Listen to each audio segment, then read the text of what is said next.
business process optimization during digital transformation, how to manage digital costs in 2024, and the platform approach to ERP implementations. Those are just a few of the topics we're going to cover here in episode number 154 of Transformation Ground Control. This is Transformation Ground Control, your source for all things business, technology, strategy, and change. If you're growing your business, leading change within your organization, or undertaking any sort of operational or technology change initiative, this podcast is for you. This show covers what you need to know about digital transformation, organizational change, operational improvement, and business growth. 5, 4, 3, 2, 1. And now, here's your host, Eric Kimberling.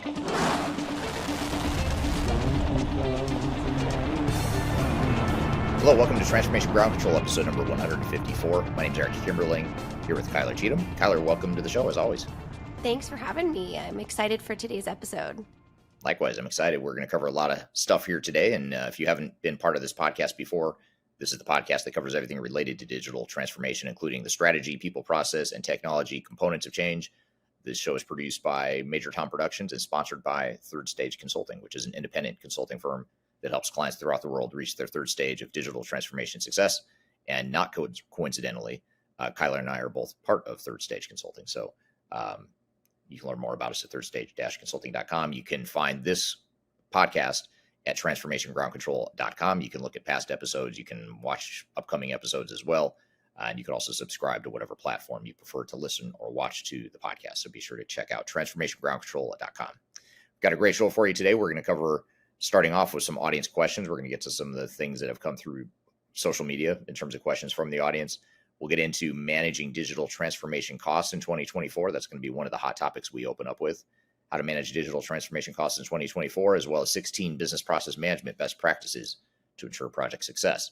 Those are two of the hot topics we'll cover here, and that will be a good segue into our first guest, which is Tavis Addison from Volkswagon Financial Services. He's going to be on the show with me to talk about business process optimization and how to optimize business processes during digital transformation. So that'll be a good building upon some of the hot topics that we cover related to that topic as well.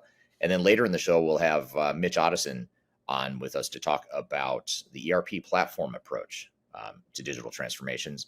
And that's part of our 2024 trend series, where we unpack some of the trends to expect and understand in 2024. So we'll have Mitch on the show later to talk about that. So exciting episode with a lot of stuff, especially if you're interested in business process improvement. So that'll be a good topic for discussion here today. So before we get to some of those topics, so what are some of these questions you have from the audience, Kyler? Absolutely. Well, some great questions this week, as always. You guys do such a great job of giving us some content to talk about. But if you're new here, these questions we pull from Eric's social media as well as Third Stage Consulting Group social media accounts. So you can actually comment anywhere on those accounts, and we actually pull them to ask Eric live in the show and have a conversation about them. Also, as our mission to drive conversation around digital transformation, these questions are not just for Eric. So looking to our audience to give us your thoughts, feedback, and insight, and really join the conversation around how can we create more transparency around digital transformation in our community. So with that, let's get into some of these questions. So you recently did a video about the big four, kind of pros and cons and what that looks like. And we had a lot of questions around that. So this one says, do you agree that the big four accounting firms may tend to promote ERP vendors that they have a unique relationship with rather than suggesting the best option for the client? And how does that impact the quality of ERP solutions recommended to the business? Yeah, it's a great question. And I would say, yes, I do agree that the big four accounting firms and consulting firms tend to promote ERP vendors that they have unique relationships with. I'll just answer it to start with the headline, which is yes, I agree. Reason being is I was part of the big four. We regularly work with big four consulting firms even now as we're helping clients figure out how to staff their digital transformations or how to find the right system integrators to help manage their projects.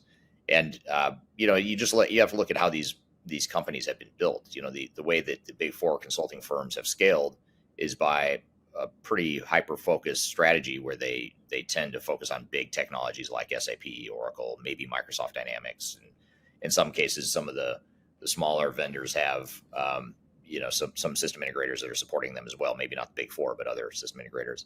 And you find that generally speaking, the big consulting firms are going to recommend the systems that they have a relationship with, that they're going to get some sort of referral or commission fee from, as well as the vendors where they have a big bench of people that they would need to staff on projects. So when I was at Price Waterhouse, for example, or Price Waterhouse Coopers, starting my career, I was part of the SAP practice. And so we'd go in and do software evaluations, and you can probably guess which software we always recommended. We were always working backwards to figure out how to recommend SAP rather than opening our minds to what is the best technology for this given situation.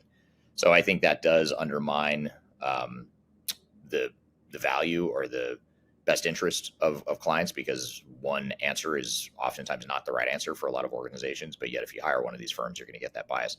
And it's not just the big four accounting firms. I don't want to pick them out exclusively, because it's really most of the ERP consulting industry was built that way. So you have to be aware that there's a lot of biases in the industry, which is why we started Third Stage Consulting, was to be an independent tech agnostic consulting firm that could help navigate some of those biases and do what's best for the client's best interest. For sure. Absolutely. And I think something you mentioned there that I'll just highlight is we often work alongside the big four on projects for specific things. So it really takes a village. That's the mentality of there's room for all kinds of different support on your project. So if you are working with them currently, we're not at all suggesting you should just fire them. We're suggesting that you just make sure that you have some piece of independent and a transformation coach that's really on your side, taking you through what all of this means. So I think that's a great question. And there's ways to work with those bigger firms to make sure that your overall business objectives and technology objectives are achieved. So great question. Definitely, we have a lot of big four current partners, big four current community members that we'd love to hear from in the comments as well. So definitely let us know what your thoughts are around that. I have another question that one of our audience members talked about when it comes to overall ERP work streams on one of your business or on one of your videos, excuse me. So I'm going to kind of summarize, as it's a complicated question, but overall it talks about the user access and the accuracy of results. So is there a situation in which restricted access to specific data when looking at an ERP system can give you a lack of access to all data to give necessary results? So we're talking here kind of about user levels and navigating those, especially maybe if you're a small to mid-tier business where that's never been something that's been in your overall behavior as a workforce before. Yeah. And it's funny you say that, because I'm actually traveling this week as we're recording this podcast, and I'm traveling at a client, one of our bigger clients, where they went live on a new system this week. And, that's one of we were looking at the support tickets yesterday that were coming in on day one of go live. And most of them were related to wrong security profiles. So you had a lot of issues at go live where someone wasn't given access to something they needed, or a transaction or a report or whatever. So I think that, the security in general is a good thing, but, you have to protect your data, you have to protect your systems, you have to protect from outside hackers or cyber criminals or whatever. So you have to do all that stuff. But at the same time, you don't want to be you have to find that right balance where you don't want to be so stringent and lock things down so much that people can't do their jobs. And that's, I think, one of the big challenges that organizations have. So easier said than done. There's definitely art and a science to it, but it is a very valid point you bring up. Absolutely. And maybe just an overall theme of understanding and being mindful that sometimes those go live pieces, they require shifting and optimization afterwards. So it just, it takes a little bit of grace to get all of that in place, and understanding that there will be some of those operational challenges to start with any new change or new technology within the organization.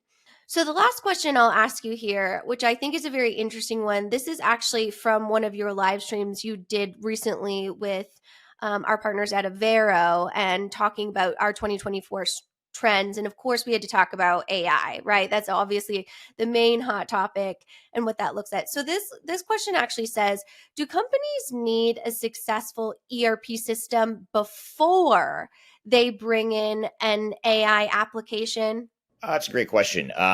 I don't think they necessarily do. I mean, I think ERP and AI are two different things, even though AI is getting embedded into ERP, of course, but they are still different technologies. If anything, I think, doing an ERP system first can, that can take away it can be distracting or take away or undermine your focus on AI because ERP projects are so big by definition. But I will say, there's other things that you want to do prior to AI, like having clean data and having accurate data, reliable data, good data governance, data management processes. All that stuff is really important because the AI models will only be as good as the data you have. So I think there is some value to that. For some organizations, an ERP implementation might help enable that data cleanliness and that sort of thing. But for other organizations, it could be that's just too much to try and do all that all at once. So I think it depends on what your priorities are, but there's a couple different paths you can take in that approach. Definitely an it depends question for sure. And the reason I left this one for last was because I think fundamentally it gets to the core of what we're going to talk about today is just healthy operational practices, business practices to ensure that if you are looking at emerging technologies or an ERP system in general, the pre-work to that is really making sure that you have healthy processes.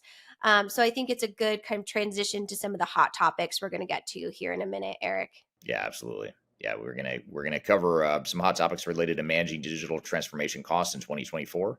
So stick around for that, and we're also going to talk about 16 business process management best practices to ensure project success. So those will be two of the topics we cover here after a quick break, and then stick around too because later in the show we'll have Tavis Addison from Volkswagen Financial Services will be on the show.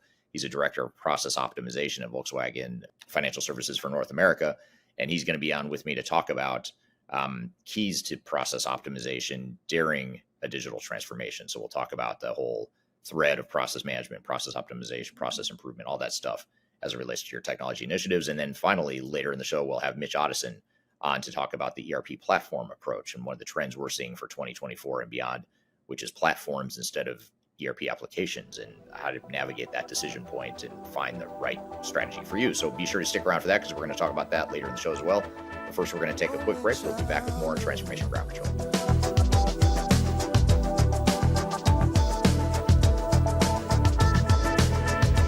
If you are aiming for transformation success, turn to Third Stage Consulting Group.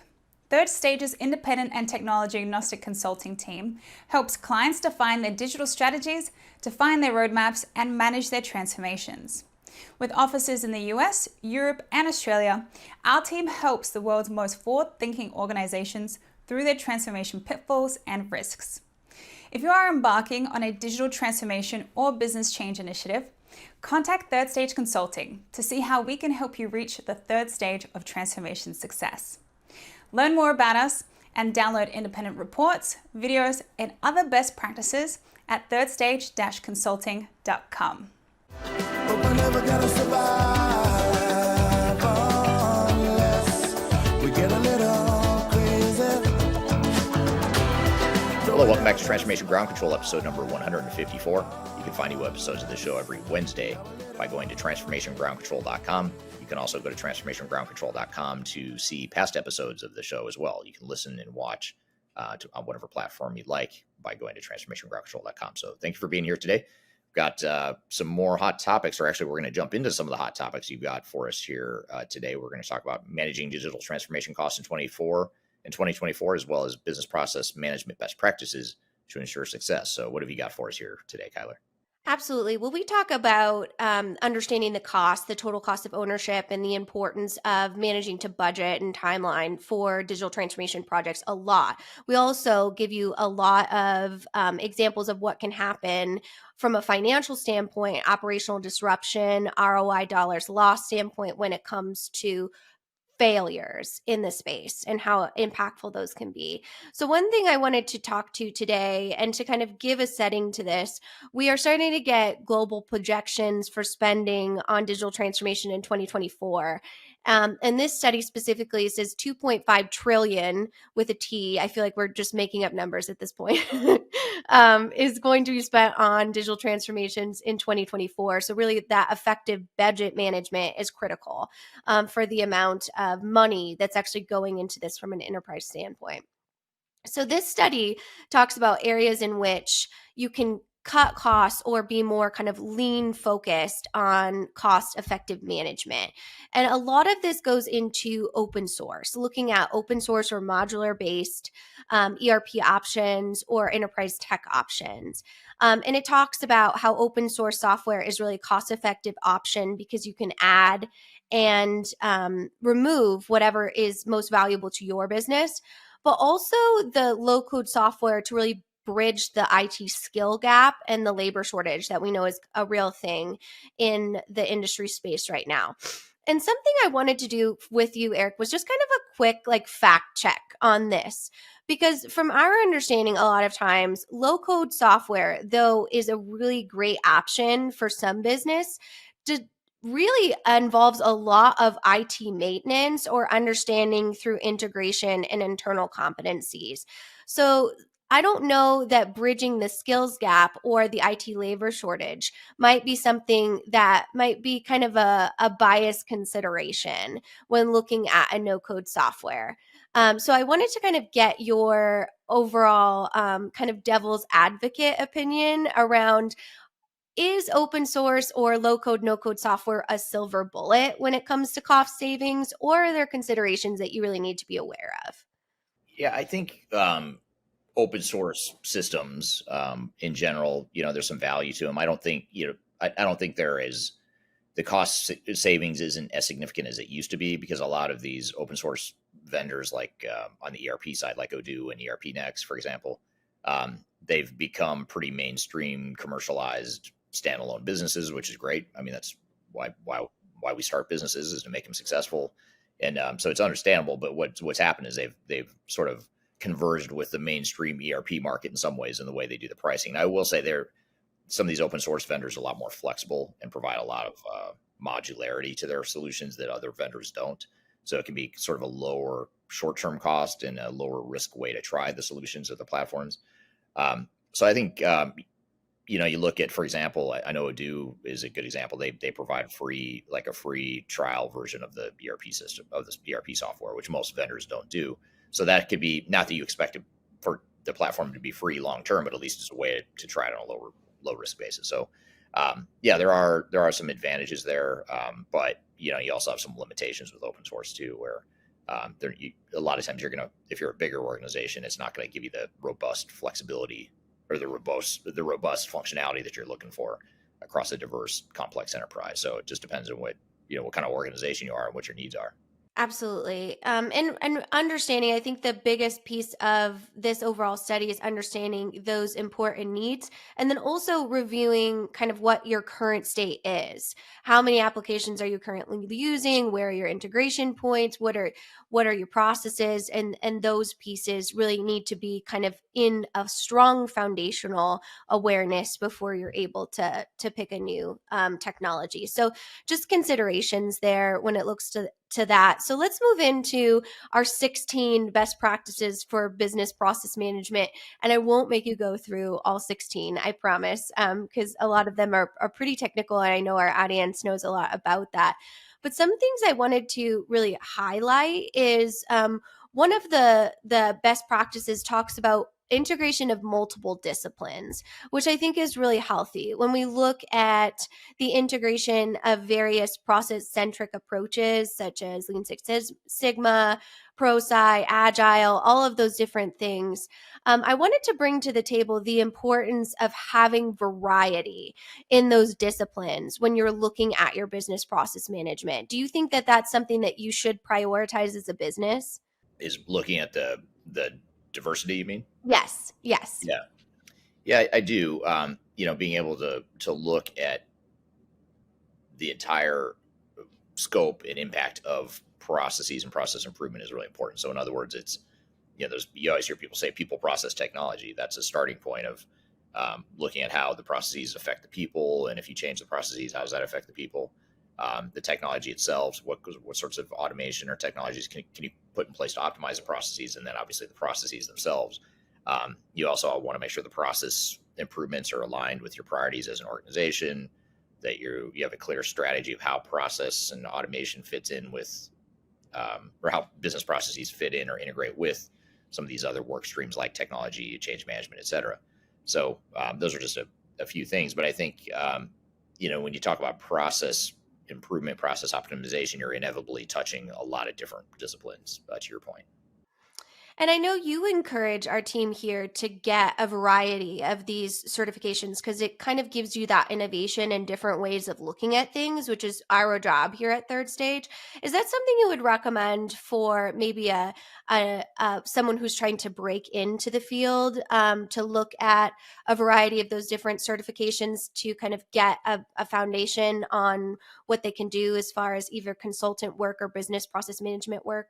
Yeah, and I just take that comment. I agree with you. I take that comment to even a step further and say, if if your focus is on the technology side, let's say, yeah, it can be very powerful for you to augment that deep technical experience with something like a PMP certification for project management, or ProSci certification for change management, or et cetera, et cetera. If you can look outside your core discipline that you specialize in just to get a broader view, I think that's just going to help you. And of course, when you start in your career, you have to have some specialization or focus. So you don't want to try to boil the ocean, on day one of your career in whatever direction you go. But over time, you want to start, if you can start to round out your skill set to have that bigger picture view, you're just going to be better at whatever it is you focus on. If you focus on technology, and you can be better at change management or program management or process improvement or whatever, it's just going to make you a better technologist. And same is true if you're a process improvement expert. To learn something about change management, about technology, it's just going to round out your skill set and give you a bigger picture view. So I think that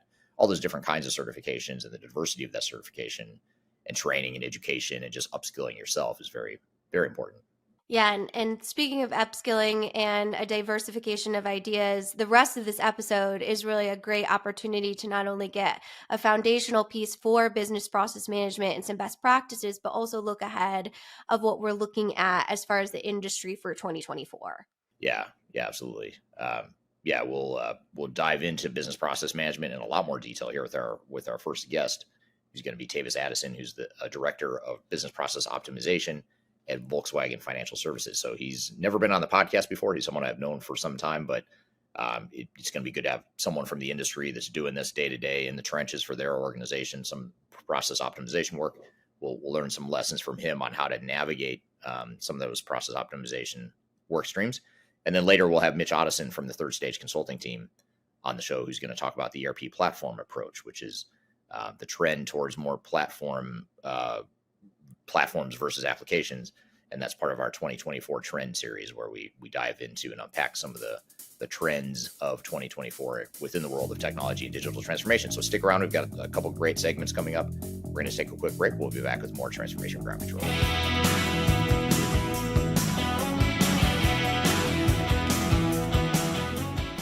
Interested in working for a company that truly values your unique skills and experience? Here at Third Stage, we don't hire based on resumes alone. We look at the full candidate, experience, and willingness to provide excellent service for our clients. Within a technology, independent, and agnostic consulting firm, you have the opportunity to learn across industries with a diverse group of clients. Our consultants also have the opportunity to diversify their portfolio and learn across technology systems. If you're interested in joining a high-growth entrepreneurial organization, please reach out to us at work@thirdstage-consulting.com.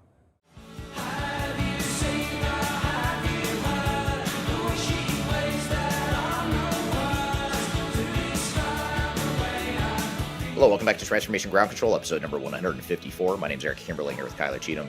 You can find new episodes of this show every Wednesday by going to transformationgroundcontrol.com.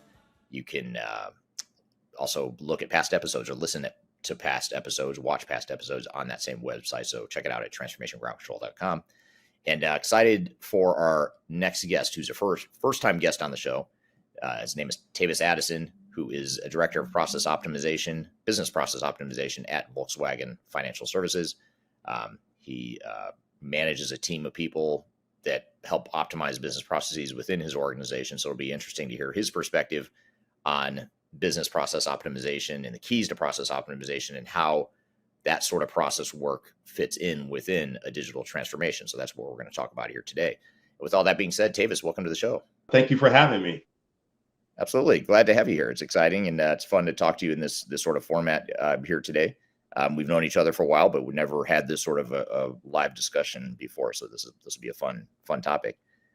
Before we get into some of the questions, maybe just tell us a little bit about your background, and then I'll ask you to shift gears and talk about what you do at Volkswagen Credit. Thank you. Well, I'll tell you, my background is plain and simple. A lot of the same thing over and over again for a little bit over 25 plus years.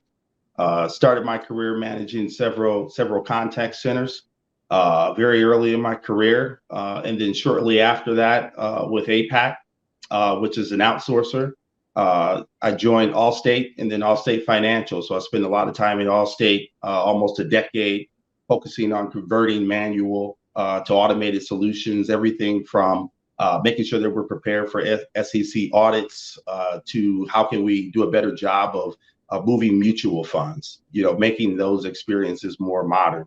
And then after that, I spent another 10 years with Discover Network. So in Discover Network, I helped establish the Lean Center of Excellence there.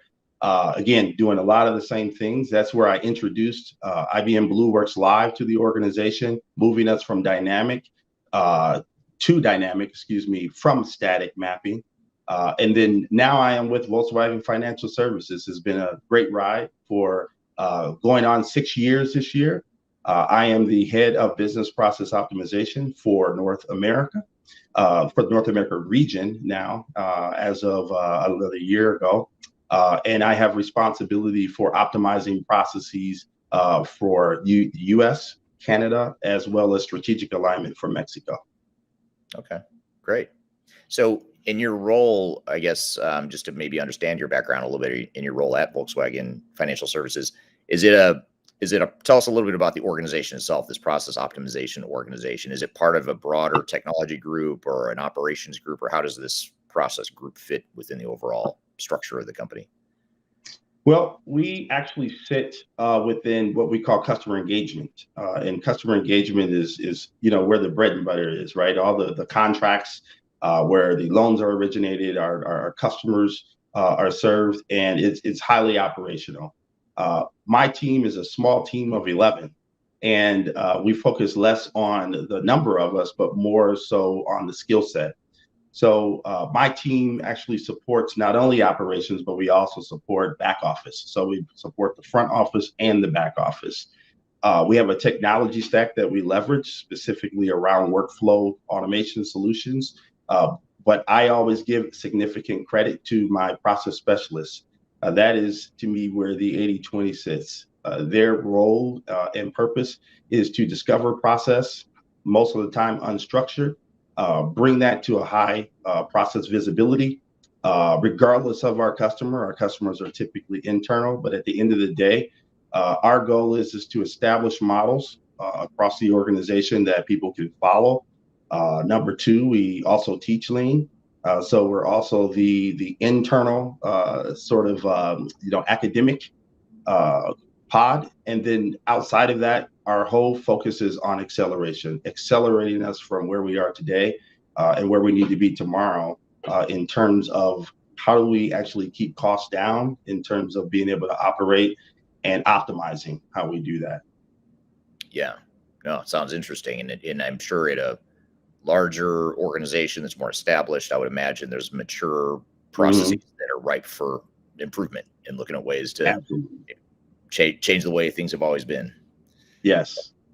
And we'll get to some of that change management piece of it too, especially as you deal with tenured employees and tenured mature processes. And we'll want to make sure to uncover that here in a minute. But maybe just to start to set the context then of this whole topic of process optimization, why do you think process optimization and what you do is so important, especially if an organization is undertaking some sort of technology initiative? I think optimization is so important because you can spend a lot of time putting technology on a broken process. And that is the biggest waste. My team in the organization, we have a high priority on process visibility. And it's something that I'll continuously talk about. And if anybody knows me, that is always the start.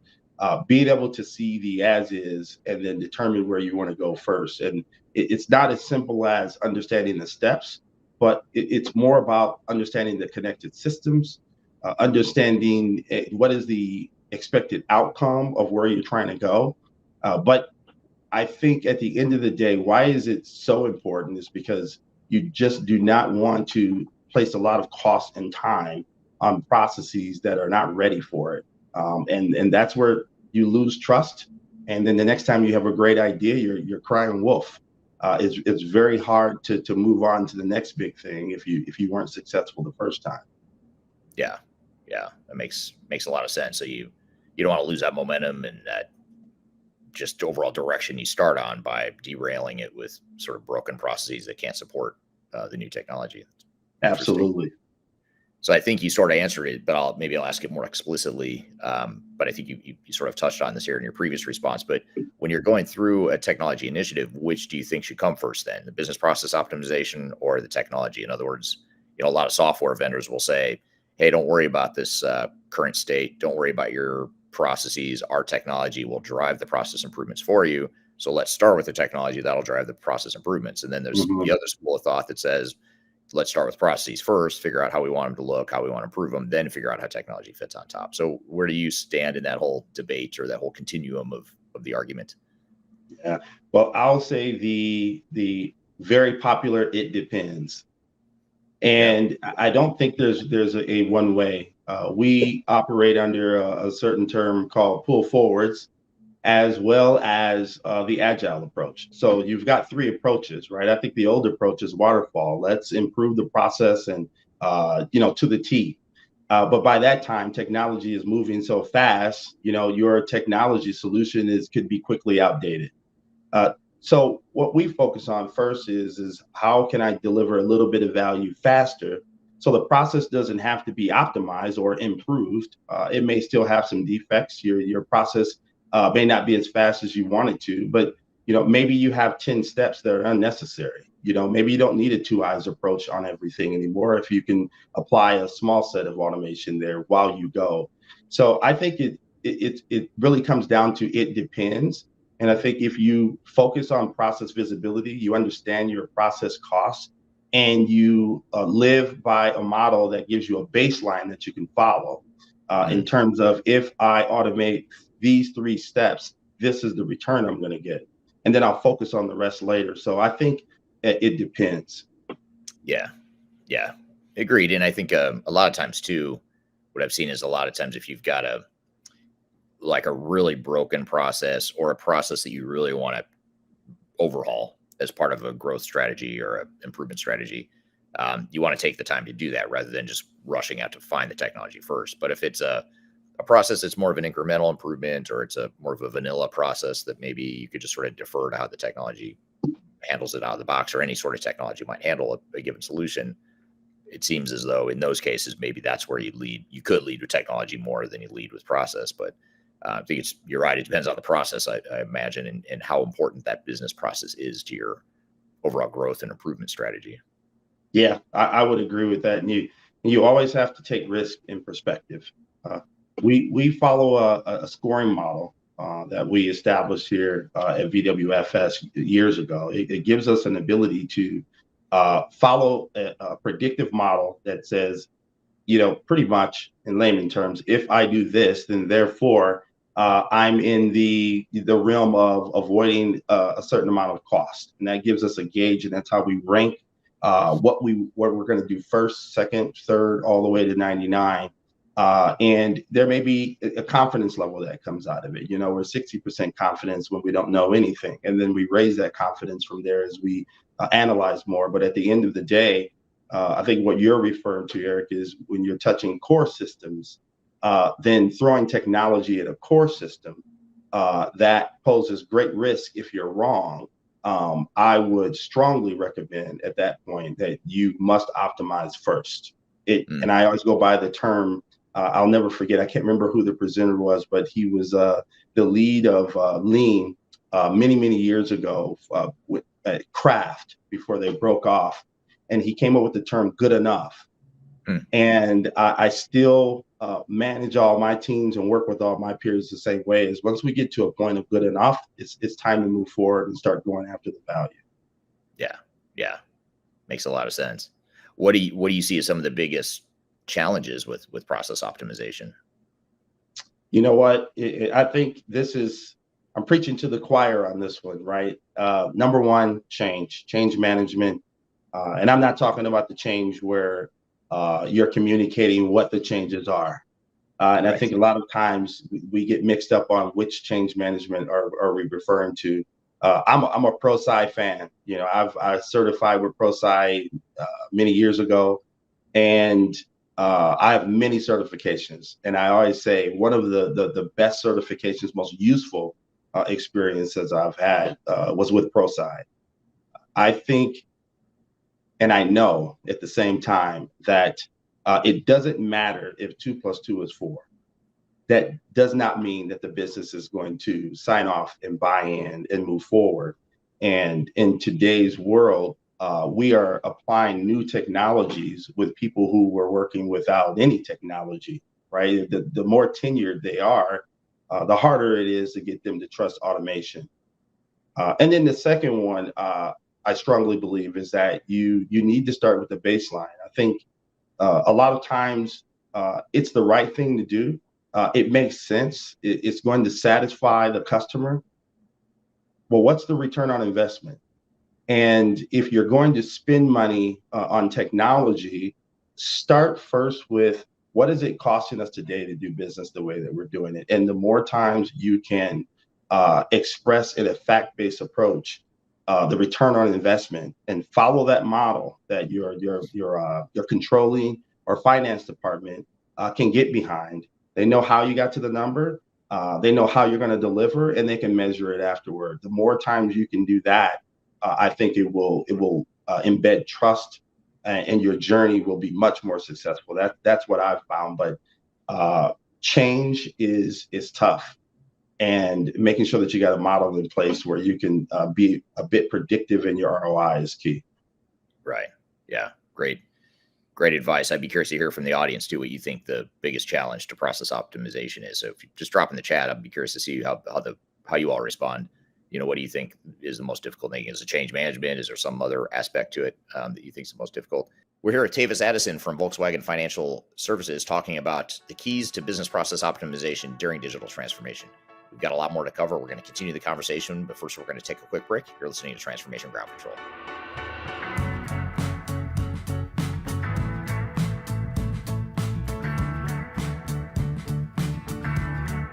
I'm excited to share our newly released 2024 Digital Enterprise Operations Report. This free download is available on the Third Stage website at thirdstage-consulting.com. This report is truly packed full of technology-independent and agnostic insights for your project to ensure that you're strategically optimized for success. Download your copy today with the QR code in front of me or visit our website for more details.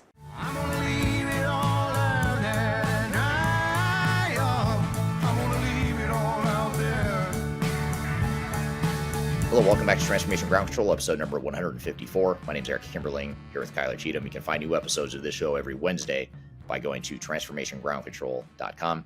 You can also listen to and watch past episodes of the show. So check it out at transformationgroundcontrol.com. And we're here in the midst of a conversation with Tavis Addison, who's a director of process improvement at Volkswagen Financial Services for North America. We're going to jump back into the conversation. We've got a lot more to get to, so let's jump back into it. Here's one comment that just came in response to my question of what is the hardest part of business process optimization or business process management. And Kyler on LinkedIn says the biggest challenge to business process management is people. So she agrees with you on that, Tavis, which is interesting. Here's a question for you, Tavis, also from Kyler on LinkedIn. She asked, what are some of the most common process challenges in organizations you support? So, you know, in the scope of the work you're doing at Volkswagen Financial Services, what are some of the common process challenges, or maybe a couple examples that you could share with us? Yeah. In general, generically, I'll speak, which I think is very normal, right, is the manual. And when we have over 63 RPA automations that are running pretty much consistently. And while it's a lot to manage, but it's only a few people to manage that, right? And it's doing the work of many people. The benefit of that is that we can see what the bots are doing. We can see how they're performing. We can see when they stop working, right? The challenge is in the back office piece when you need people.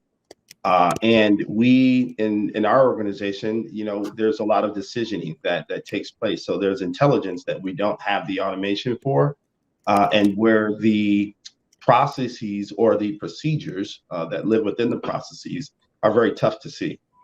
And COVID blinded us, right? A lot of companies were not ready for COVID to say, now I can't observe you. I can't Gimba the process as easily as I could before. And not everyone has process mining.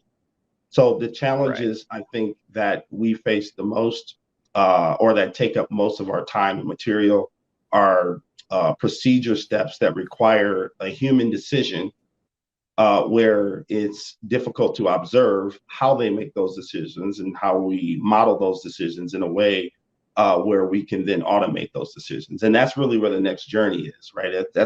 That's really where AI is coming into the foreplay. But when we think transactional and when we are trying to make predictive statements in regards to pricing and predictive statements in regards to what do we do next, I think those are some of the most difficult process challenges that you can have. And then one last one I think is really around the attended bot.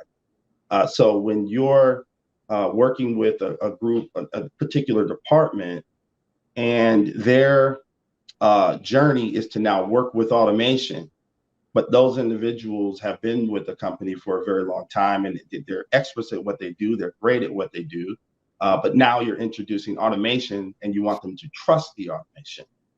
It's very difficult. So it's a mindset to get them beyond. And I think that's where a lot of your energy is spent. The automation's fine. It's running and saying, hey, look, I've processed 20,000. What's next? But when it comes to the people side of it, it's a lot of repetitive conversations over the data. And if you can get them to start believing in the data, things start to roll downhill. Yeah. It just starts to go real fast. And then now they want more, they want more, they want more. Yeah. Yeah. Kind of along the same lines of what you were just saying. Here's a follow-up question from Ryan on LinkedIn. He says, with the emergence of tech like AI, machine learning, Internet of Things, blockchain, et cetera, how do you attempt to remain current without overshooting and relying too much on technology? Wow, that's a good one. It is good. I will say that there are some times, and our platform we leverage is UiPath, and for UiPath, I mean, the support has been amazing in regards to literally the on the ground support for the platform. What I will say is that you could have the tendency to be the lead, or you can be the fast follower. And for us, it feels like we have been the lead on some of the new technologies. I'll just bring up machine learning, for example. We have a very robust machine learning automation that runs today that helps us to audit. And it's very accurate. You can see how accurate it is. You can teach it and it will learn over time. The challenge is that you don't always want to go for the shiny new thing. And I think that's where the question may be coming to as well, is that you don't want to rely too much on automation until you know more, right?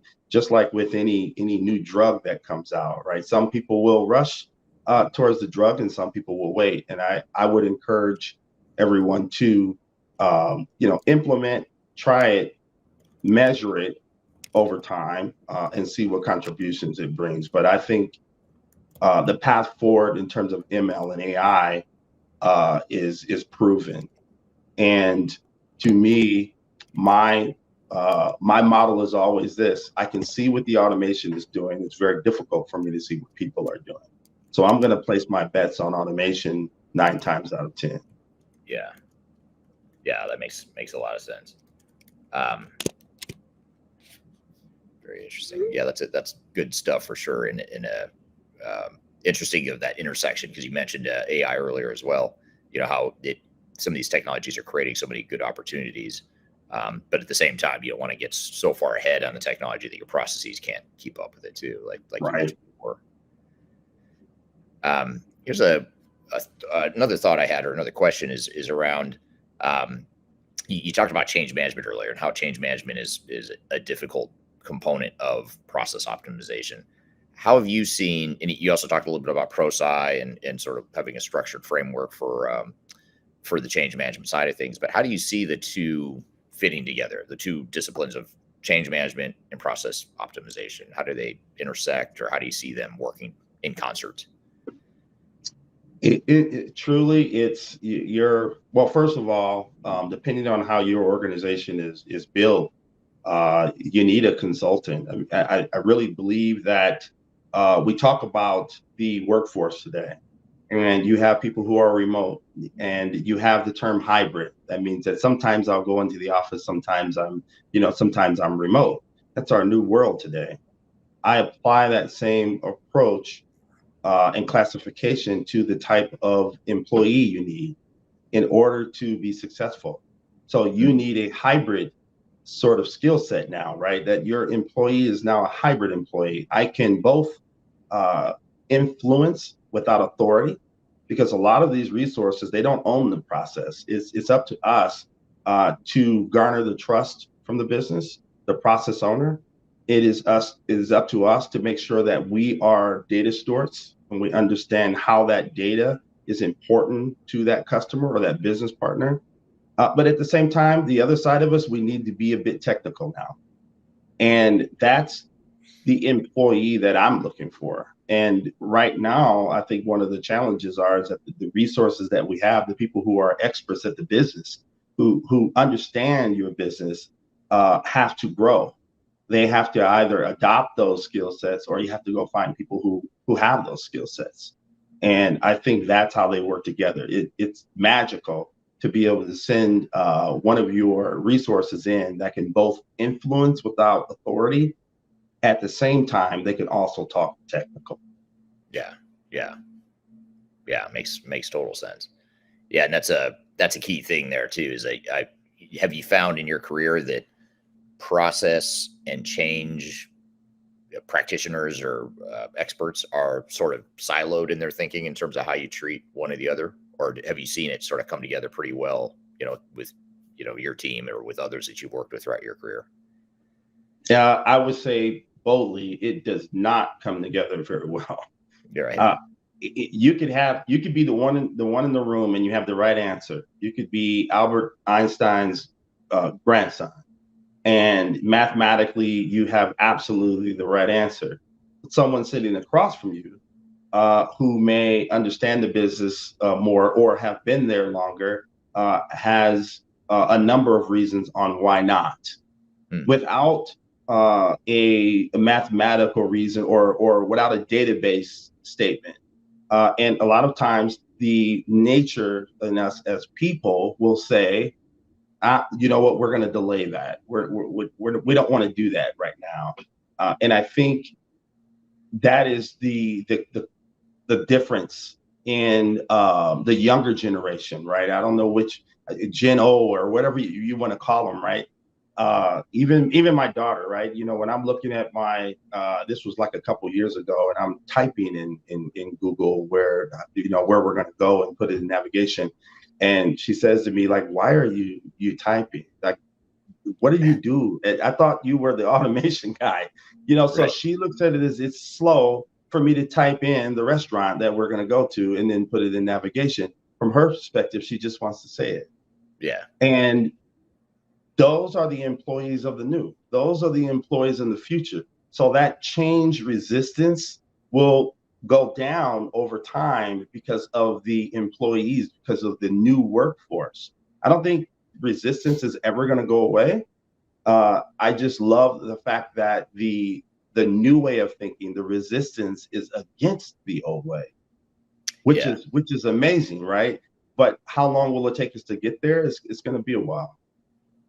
Yeah, that's interesting. I guess I never really thought of it until you said it in that context or in that perspective of how maybe the change management challenges shift from future states and process improvements. Because we always talk about change management. If you change your process, it's going to create resistance. How do you overcome that?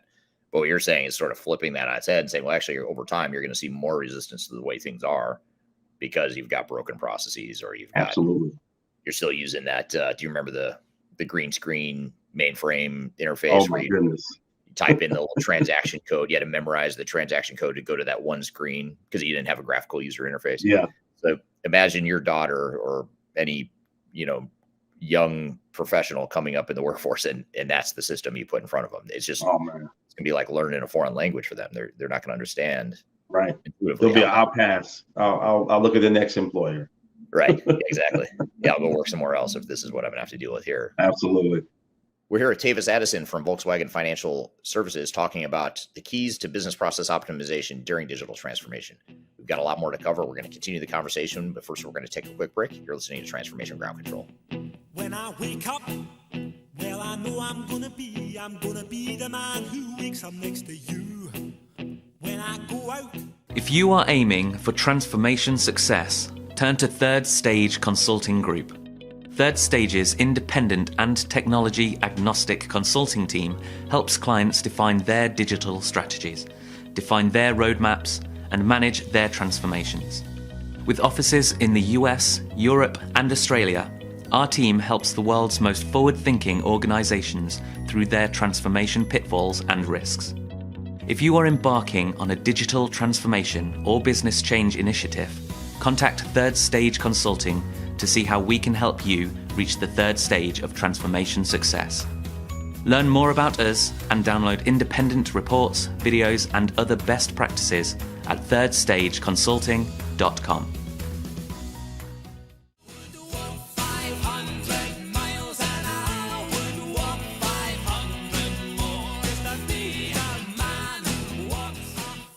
Hello, welcome back to Transformation Ground Control, episode number 154. My name is Eric Kimberling, here with Kyler Cheatham. You can find new episodes of this show every Wednesday by going to transformationgroundcontrol.com. You can also listen to and watch past episodes of the show. So check it out at transformationgroundcontrol.com. And we're here in the midst of a conversation with Tavis Addison, who's a director of process improvement at Volkswagen Financial Services for North America. We're going to jump back into the conversation. We've got a lot more to get to, so let's jump back into it.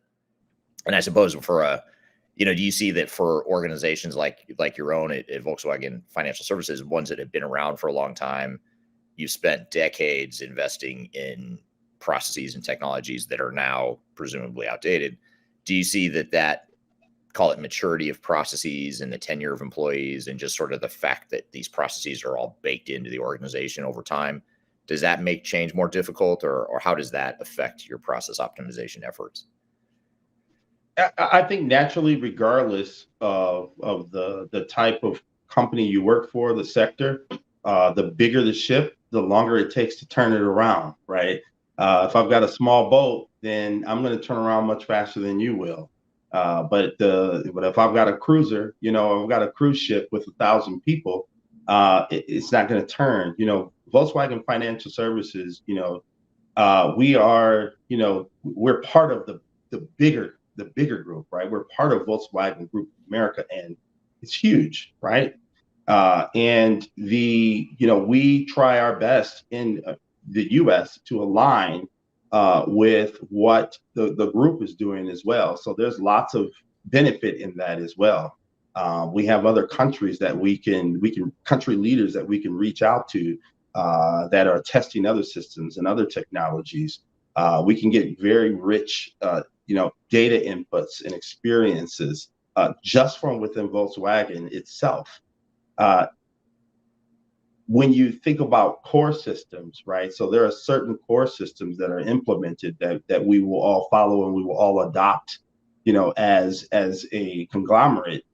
Now, then it becomes very difficult. Now, the pace of change for something that could have taken anywhere from 6 to 9 months takes several years. And even with Volkswagen Financial Services, where I work for the U.S., right? It's over 1,000 employees. We service over 1,000 dealers. We've got about 1.6 million active retail contracts, right? 47 markets. So change moves much faster, always with two things. It always goes back to return on investment, and is it predictive?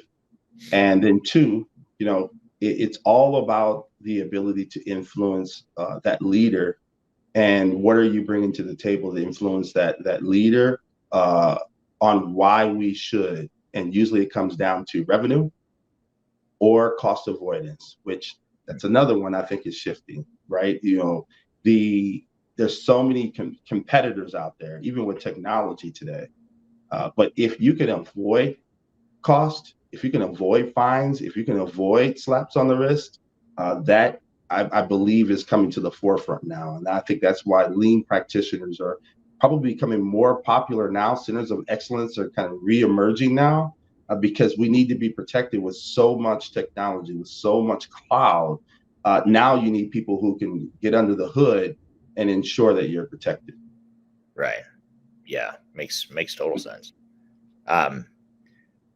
Going back to when we were talking about change management just a moment ago, here's a question from Kyler on LinkedIn. She had a follow-up to that, which is, should it be that upskilling is a core change management strategy for organizations that want to improve their processes? Absolutely. Without a doubt, that's a strong yes. I wouldn't depend on just going out and purchasing the upskilling or requiring the training, even though that definitely, if you can do it, do it. One of the things that we try to do is things like this, working with you, Eric, and talking to the industry experts who have that rich understanding of multiple companies of what they're doing. Many times, and I don't want to speak for certain companies, but there's a very large company, right, that focuses more on connecting with what other companies are doing and networking with other experts in the industry than they do outside training, and it works. But the upskilling point to the question is absolutely you have to upskill. Just like it's kind of like saying I need a new platform, because people don't want to go into the bank and wait for cash anymore. They want to go to an ATM, right? People thought that would never happen, and people thought we would never buy off the internet. If you date back as old as I am, right, that no one's going to shop on the internet, right, for Christmas and all that. We're just going to keep going in. Well, it's the reverse. It's the same thing with people. Technology is going to continue to move so fast that if your people stay where they are, they're going to be ineffective, or it's going to take you 2 to 3 times longer to get things done than the A customer the A competitor and the B competitor. So upskilling is absolutely critical. Yeah, makes sense. I agree with you on that. Here's a question from Andrej on YouTube. Andrej says, from my experience, many operations managers want to fix existing processes rather than working on reengineering or other drastic improvements. How much energy do you devote to evangelism? And then it cuts off here and continues with, instead of already working on improvement. So maybe start with I would say that one that's a difficult one for me to answer, honestly. It is that question right there. I believe whomever comes up with the magic bullet for that one should go and teach, because you have that problem, that thorn in the side, whether that is, I am continuously making errors and it's costing me, and I have a monthly cost it's hitting me.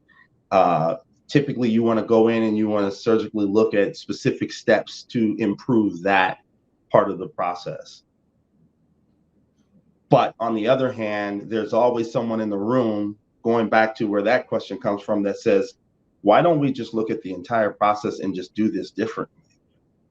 Let's fix the whole thing instead of pieces by pieces. And that's the challenge for my team.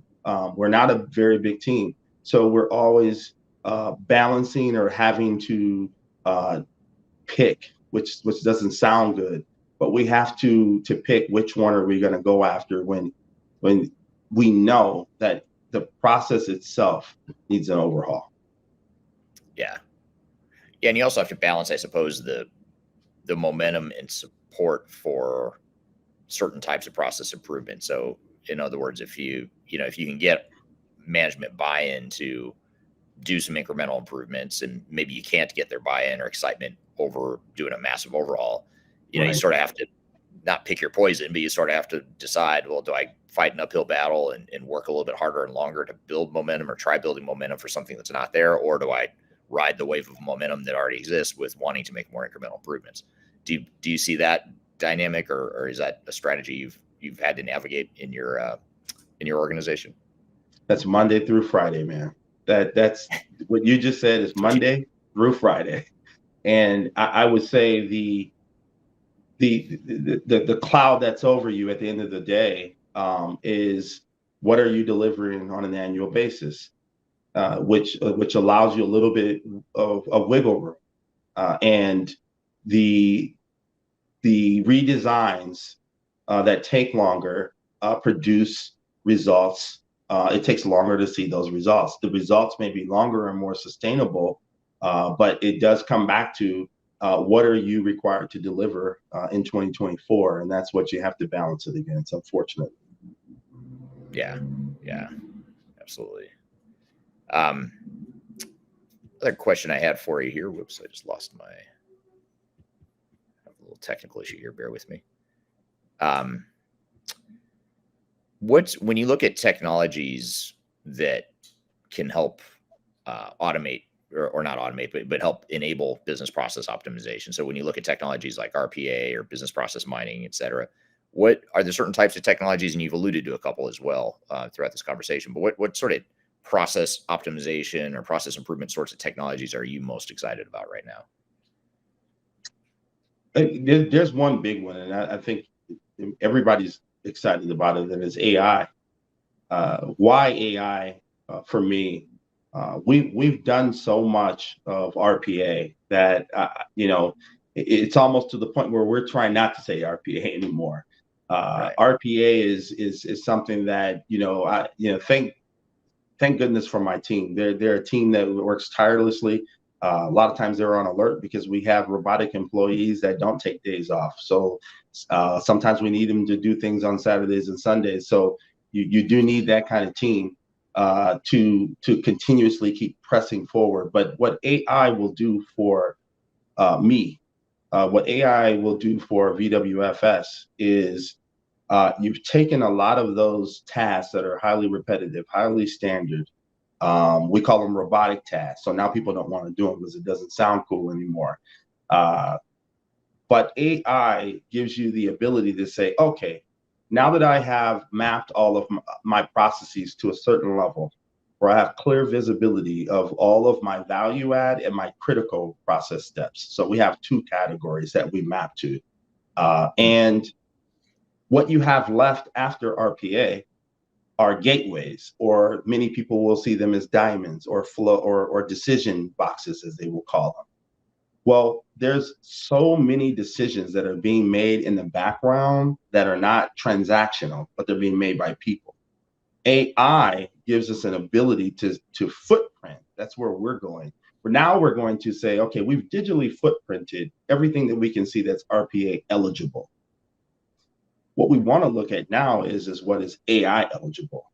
And then once you add up all of that from all the process that you can visibly see in whatever tool that you're using, and you understand the cost and the time for those particular steps in your overall operations, I'm betting that the return on investment could far succeed what RPA is doing today. So AI, for my leader, my current president, my current EVP, who I report to, that is the charge for me and my organization, is to start looking at now, what does that next journey look like? And I think even then, for me, AI will then start to replace where we have RPA at, because then the bots, to me, and to our organization, are temporary fixes for the most part. We're here at Tavis Addison from Volkswagen Financial Services talking about the keys to business process optimization during digital transformation. We've got a lot more to cover. We're going to continue the conversation, but first we're going to take a quick break. You're listening to Transformation Ground Control. Could you whisper in my ear the things you want to feel? I'll give you anything. Interested in working for a company that truly values your unique skills and experience? Here at Third Stage, we don't hire based on resumes alone. We look at the full candidate, experience, and willingness to provide excellent service for our clients. Within a technology, independent, and agnostic consulting firm, you have the opportunity to learn across industries with a diverse group of clients. Our consultants also have the opportunity to diversify their portfolio and learn across technology systems. If you're interested in joining a high-growth entrepreneurial organization, please reach out to us at work@thirdstage-consulting.com. Anything you ever dreamed to be complete. Yes, of nothing that's all. Hello, welcome back to Transformation Ground Control, episode number 154. My name is Eric Kimberling, here with Kyler Cheatham. You can find new episodes of this show every Wednesday by going to transformationgroundcontrol.com. You can also listen to and watch past episodes of the show. So check it out at transformationgroundcontrol.com. And we're here in the midst of a conversation with Tavis Addison, who's a director of process improvement at Volkswagen Financial Services for North America. We're going to jump back into the conversation. We've got a lot more to get to, so let's jump back into it. What advice would you give to an organization that insists on keeping business process management or business process optimization work internal? Often businesses refuse to embrace external ideas and innovation, resulting in the loss of valuable insights. So what are your thoughts on that? Let me think on that one. And I think it gets back to what you were talking about before about, hiring consultants, experts, people that have that rich experience, having done this for multiple industries, organizations, et cetera. So how do you balance that outside, external focused mentality and experience with the need to build, like you've done with your 11 team members, building that internal competency to drive process improvements and that sort of thing? How do organizations find that right balance? Yeah. Two things. And what I always like to do is not speak so much in theory, but speak more in what I have done.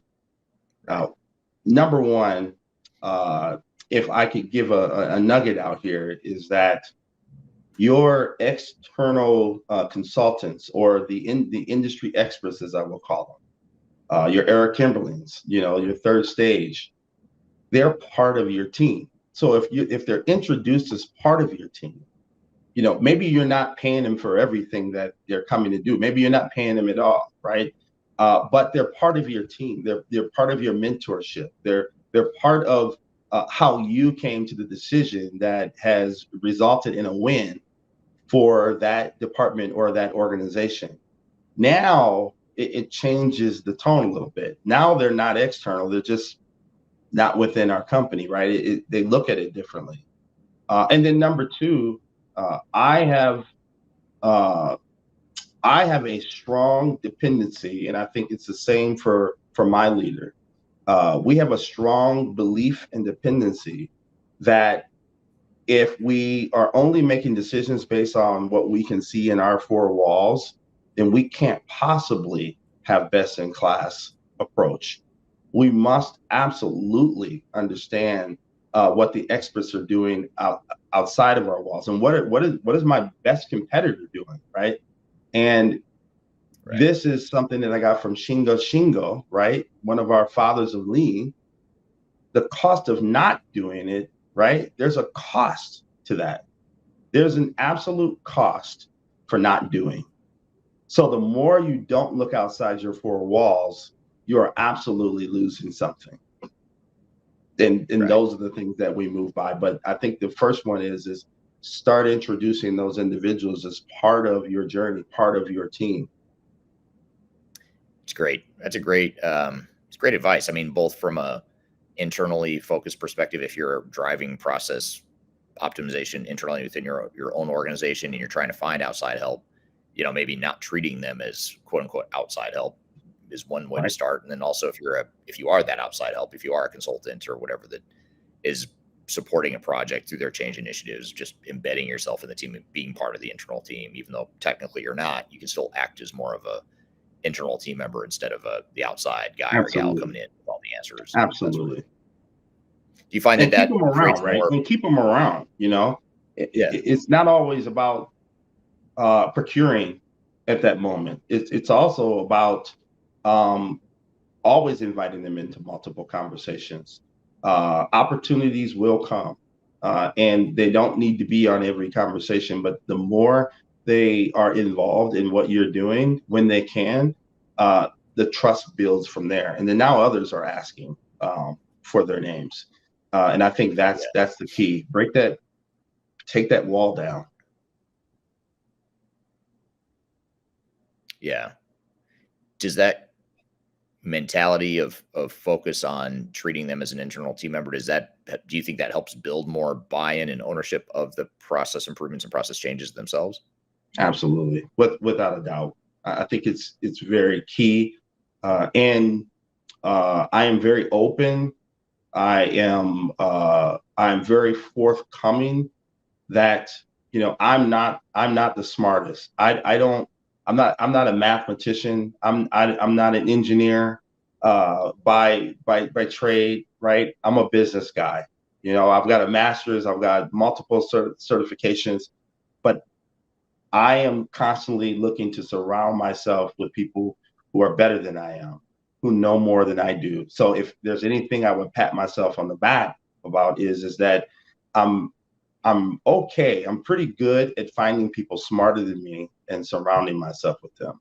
And then what happens is you become smaller and the external people become bigger and more important than you are. You're the messenger at that point. And you gotta be humble a little bit to do that and be willing to not be the smartest person in the room.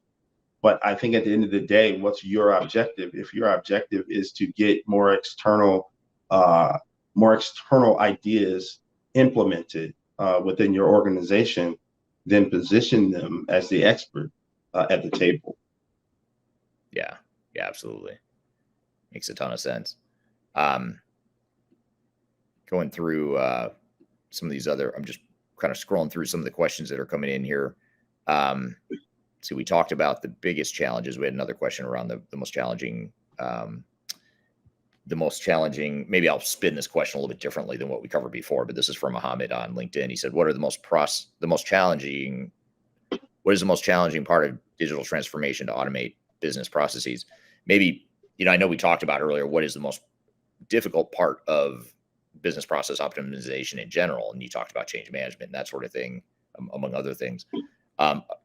In the context of a technology change, though, does that change your perception of how?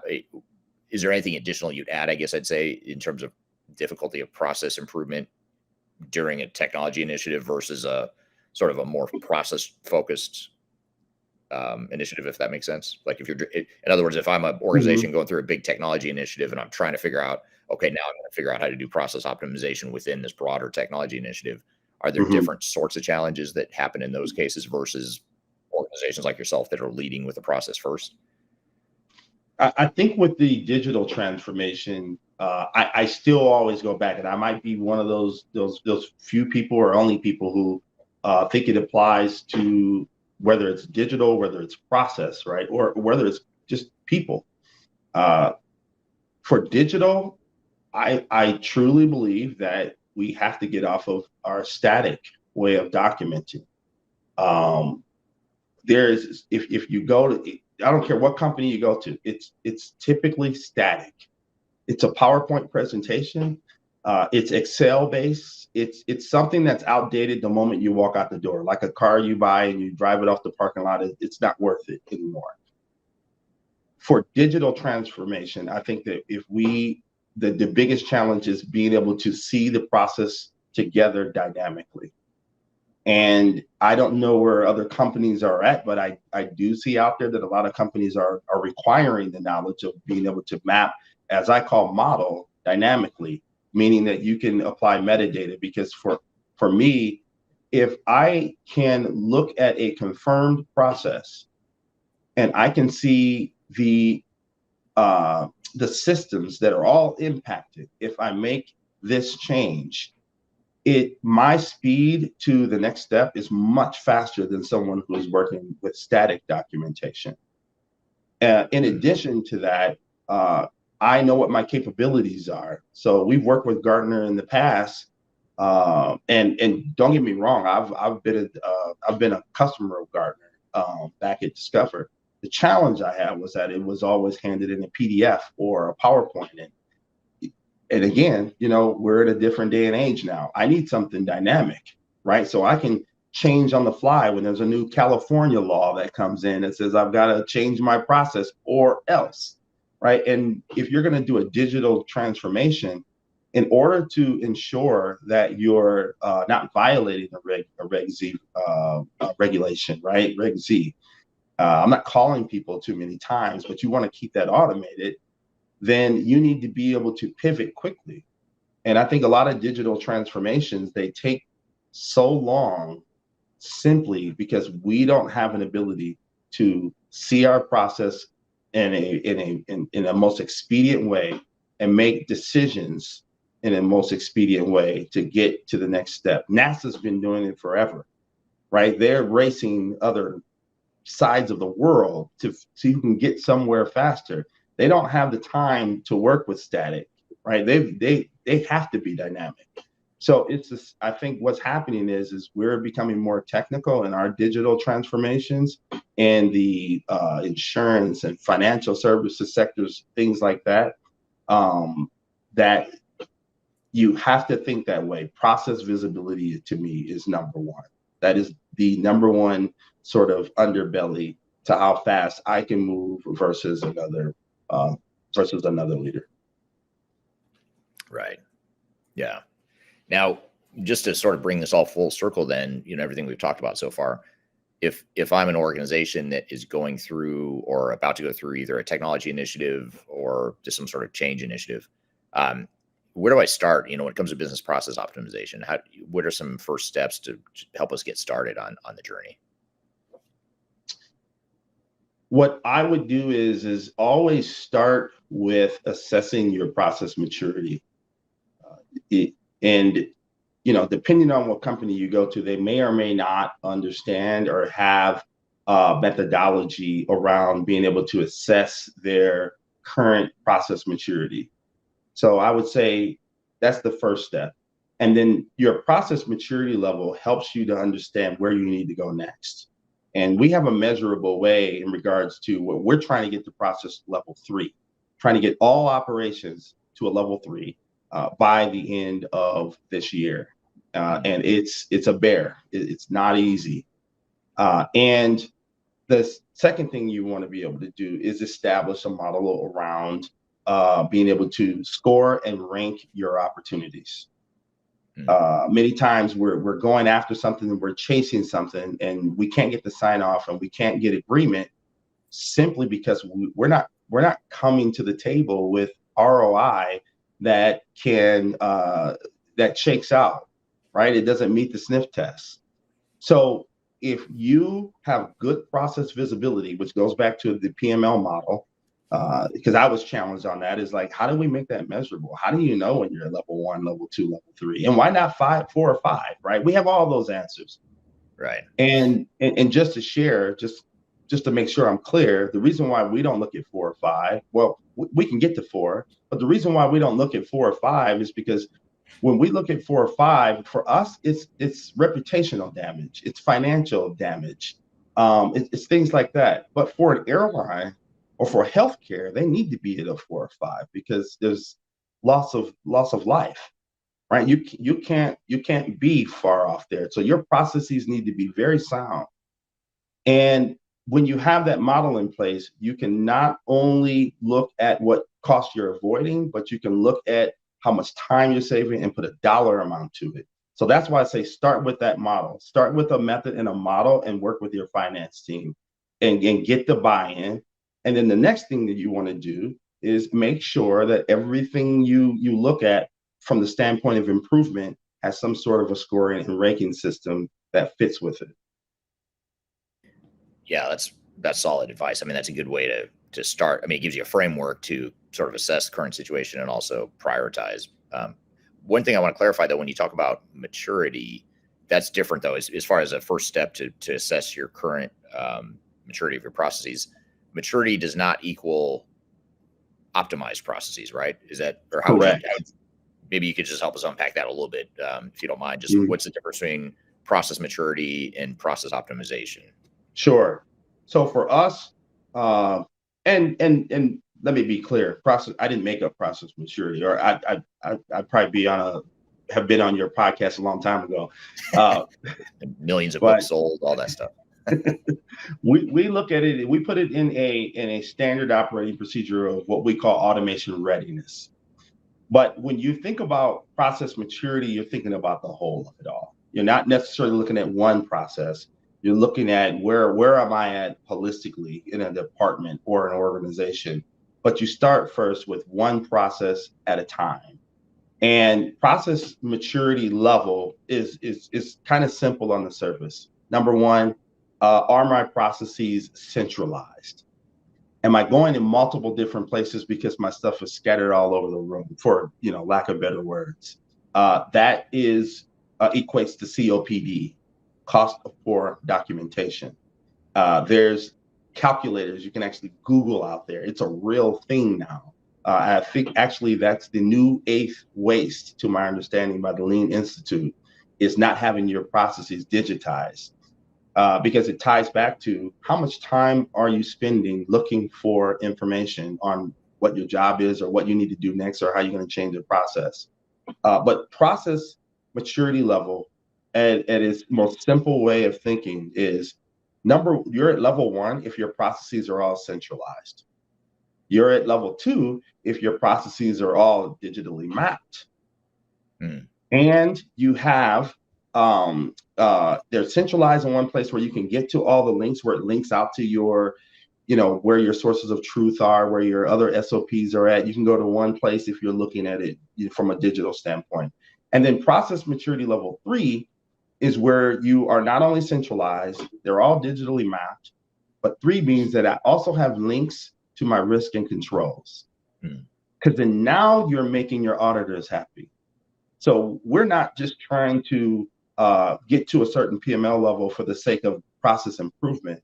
We're trying to get to a certain PML level so that we can stop depending on documentation, so that we can stop doing the dog and pony show to get ready for an audit. We don't have to get ready anymore. We're always dressed because it's in a dynamic place. It's always centralized. And then when it changes, then I can see something that changed in Eric's process and my process, and I get alerts. So all of that extra effort in a static environment goes away. And that's what we're trying to do to get to PML, what we call PML level 3. And that for us means that if you are not there in a particular process, meaning that that process is not digitally mapped and doesn't have systems and controls in there, and it doesn't link to the dependencies, then you are not ready to automate. Yeah. Makes a lot of sense. And I think that process maturity categorization or approach is something that's really important to understand, because it is different than optimization, and it's sort of more of not an assessment of how optimized your processes are, but how mature they are. I think those are two different, two different dimensions that are worth unpacking or just differentiating between. Okay, thank you, Tavis. Great conversation, and thank you to the audience for the great questions around business process improvement and business process optimization, all that good stuff. Thank you for the great conversation there. We're going to take a quick break. When we come back, we'll debrief on some of the conversation here with Tavis, and then we'll also shift gears and bring on our next guest, who's going to be Mitch Ottoson from the Third Stage Consulting team.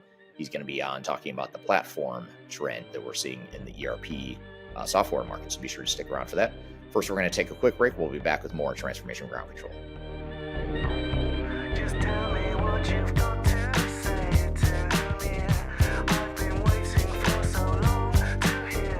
Hi, my name is Eric Kimberling. I'm your host here on Transformation Ground Control. And if you haven't already, I want to invite you to buy my new book. It's called The Final Countdown: Strategies to Reach the Third Stage of Digital Transformation. It's my first book. I'm very proud of it. I love this book, and it was my attempt to create a summary and a playbook for what it takes to be successful and defining a digital strategy and roadmap for your organization. So there's a lot of things we can cover when we talk about digital transformation. We talk about a lot of stuff on this show, but I wanted to condense it into a readable, sort of a sequential format that made it easy to help define a digital strategy for project teams that is unique to your organization, unique to your goals and objectives. So really hope you'll read it. I hope you enjoy it. Again, it's called The Final Countdown. You can read that book by scanning the QR code right here in front of you, or you can go to thefinalcountdown.com.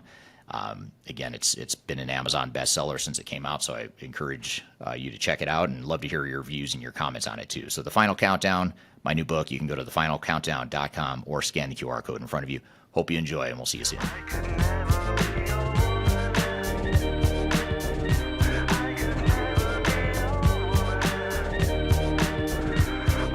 Hello, welcome back to Transformation Ground Control, episode number 154. My name is Eric Kimberling, here with Kylie Cheatham. You can find new episodes of this show every Wednesday by going to transformationgroundcontrol.com.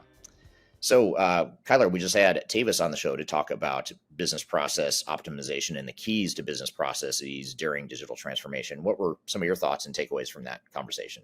Well, I think, obviously great conversation and so much insight. I think what really stood out to me is the overall integration of kind of the team approach when it comes to utilizing an outside source for insight, or the team approach when it comes to kind of servant leadership from a client perspective. So I thought that was really healthy when you go in and do something as vulnerable as look at business processes, right? Because it can be a situation in which you come in and you help through these work streams and these optimizations, but these are processes. A lot of times you have tenured employees around, which you kind of talked about, organizational change management, but also that the business has established. So it's a hard thing to come in and optimize a new way of thinking in the organization. Definitely healthy practice, but I love Tavis's approach to really making sure that you're integrated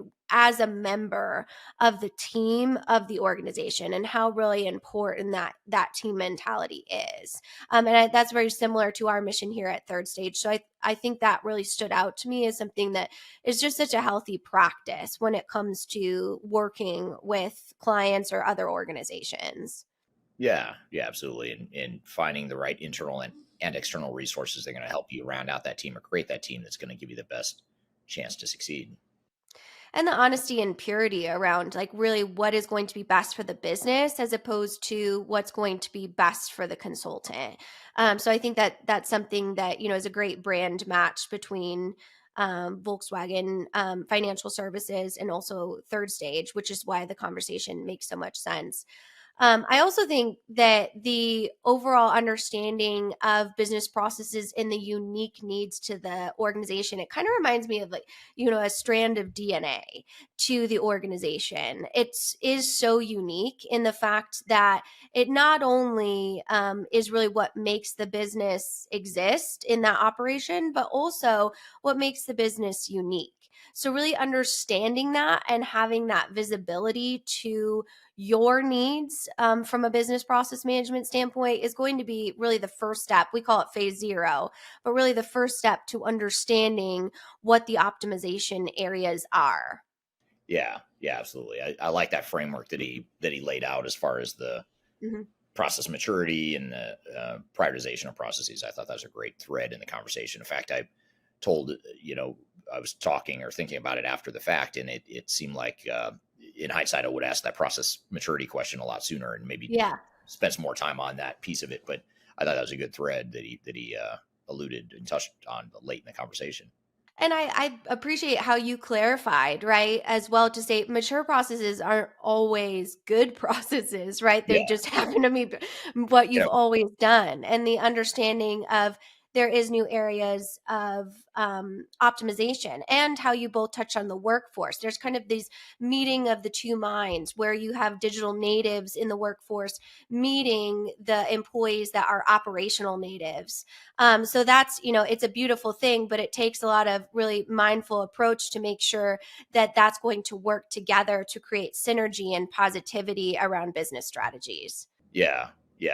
In other words, you can have mature bad processes or mature inefficient processes or mature broken processes, whatever, doesn't. And I thought that was a good clarification he made. As far as matured is not equal optimized. They're two different dimensions. So. Absolutely. And as I always like to do, give you ideas for next steps with our amazing guests. I think a workshop might be in order with him. I see Yeah. a visualization of a whiteboard and both of you kind of giving us the idea of maybe like breaking down a case study, as you both kind of mentioned, specific client work. But this is one of those where the concepts would be cool to be kind of visualized in that conversation. And I think that That's a great idea. it's something that, I'd buy that coaching program definitely from the two of you, because there's just so much technical pieces there, but from a really unbiased and overall helpful advisor standpoint. Absolutely, I agree with you on that. That'd be a fun way to unpack it too, to kind of go take some of the conceptual stuff we talked about in that conversation and go demonstrate how it's done. I think we have a video or two on the Third Stage YouTube channel that does that. We have a couple of our consultants that walk through some process improvement exercises, don't we?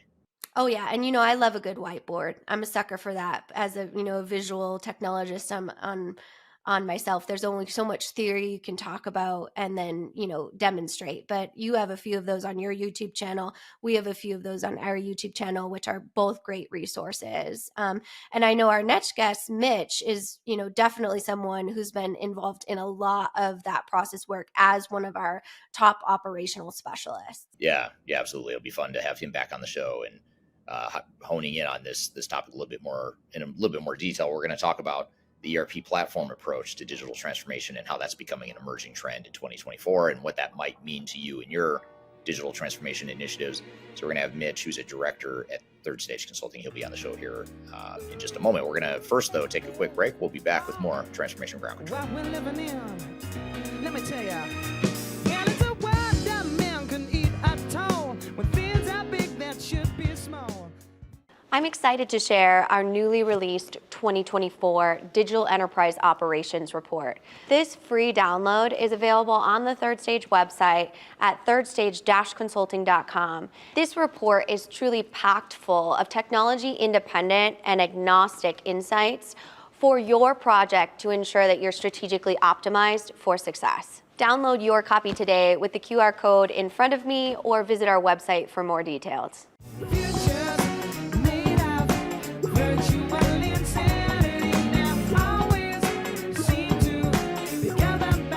Hello, welcome back to Transformation Ground Control, episode number 154. My name is Eric Kimberly, here with Kyler Cheatham, and you can find new episodes of the show every Wednesday by going to transformationgroundcontrol.com. I'm excited for our next guest, Mitch Ottoson, who has been on the show before. You may recognize his name and face, but he's Director of Strategy and Transformation at Third Stage Consulting. And we wanted, Kyler, you're going to guide us through a conversation here where we talk about the ERP platform approach and what that means as far as trends in 2024 and what it might mean to your digital transformation in 2024 and beyond. So tell us a little bit about what to expect in this conversation. Yeah, absolutely. Well, I'm definitely really excited for our 2024 trend series, which we'll be doing for the next couple of weeks with our team here to kind of see not only what are we hearing as buzzwords in the industry, right, but how does that actually affect the actual work that we're seeing with some of our biggest clients. So with that, I'm happy to welcome Mitch, and we're going to talk a little bit about the ERP platform approach today. So welcome, Mitch, to the show. Appreciate it. So my name is Mitch Ottoson. I'm Director of Transformation here at Third Stage. My whole role is really to connect with our clients when they first reach out to Third Stage and understand where they're at in their transformation journey. Everyone seems to be coming in at a different place. So what we try and do at Third Stage is really meet our clients where they're at and to help to build a roadmap and a plan for how they can get to that third stage that you hear us talk about so often. So I'm responsible for understanding, diagnosing, and then helping to build a team to help to execute what it is that we can do to help you get to that transformational third stage. And that we're going to learn from today, that really understanding that diagnosing, prescribing type of stage in your project planning. So we talk a lot, and I'm going to kind of introduce some pre-work, as I always do for our audience. We talk a lot about the importance of this phase zero planning and understanding the approach. And before we dive in, I want to offer our audience our phase zero planning checklist and mini series. So I'm going to pop that up on the screen here. You can scan the QR code if you're watching the video, or if you're in our our audio format, you can get it in our description and episode notes, so that you can really go through. It's a checklist that Mitch and our senior leadership team have put together to really make sure that you're checking all the boxes and effectively planning and executing your digital transformation. Because we know, and you know better than anyone, Mitch, in your restoration work, that usually about 70 to 80% of digital transformations fail. And what failure means to each client is different. But this checklist and mini series that actually take you through each step kind of showcases the planning piece of that. So I highly recommend that. The other thing I'll mention before we really get into this conversation, as always, our mission at Third Stage is to drive conversation. So I highly encourage you to join the conversation in the comments. We'd love to hear from you. These questions are not just for Mitch, they're for you as well. So we can really drive that transparent conversation around what is platform ERP strategies. So with that, Mitch, what the heck is platform ERP strategies? Other than a really good hashtag for when we're doing some searches, I think of platform ERP really as being a technology ecosystem. When you think of all that goes into an ecosystem and how everything needs to work harmoniously, it's thoughtful design and consideration for what your users are doing and the best way to go about doing things. And what we're seeing in today's environment is that there's a ton of overlap in tools. There's so many tools that can do so many different things.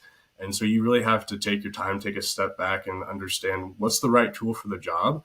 Where does the source of truth come from? And how can my other systems rely on that source of truth to make informed decisions and data for my users? For sure. Absolutely. And when we talk about kind of that concept, I really want to dig into like kind of what's right for you in a little bit, but just going into kind of our definitions.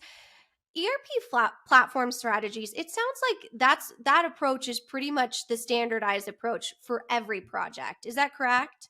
Absolutely. If you're doing things in a silo when you are considering ERP work, in my opinion, you're doing it wrong. You need to be considering the other fringe systems that your ERP is connecting to and relying on, or possibly passing data to, and making sure that it's an end-to-end experience and not just living in this one small vacuum. For sure. And that seems to be kind of a main trend when we talk about in 2023. I feel like it was the year of best of breed. We talked about that. That was really kind of the main comparison between core ERP and best of breed. But it seems as though we've kind of moved into where they can live together in one quote unquote ecosystem. Right. And really where it's not best of breed, it's almost best for you, right? Yeah. As a business. I would completely agree with that. When you look at some of the name brand tools that are out there, there's a reason that everyone isn't running Salesforce for their CRM. That's for so many years, those two tools were just synonymous with one another, where if someone says Salesforce, they're talking CRM, but that's not the way it is anymore. The right tool for the right job is more important than having, the name brand or the best tool that's out there. You can accomplish a lot of things with right sizing and finding the right tool for what it is you're trying to accomplish. Yeah, all very good insights, Mitch. And I think the thing that we've really seen in kind of the marriage between these two approaches is that idea of platform ERP, but then really going to that deeper level of defining what is really right for you. So let's dive into understanding that approach. When does that really start in the project timeline of knowing what your approach needs to be as far as technology? Yeah, it's a good question. And for my projects, I like to get that started as soon as possible. When we start an engagement with a client, we typically start by trying to understand their current state and their ideal future state. It starts with the strategic roadmap and the executive conversations on where it is you want to go, and then understanding the flows and how you want the end-to-end process to look, and then deciding where the handoff should take place, because an end-to-end flow likely doesn't just take place in your ERP. It makes it as far as the ERP can go, and then it hands off to another system and vice versa.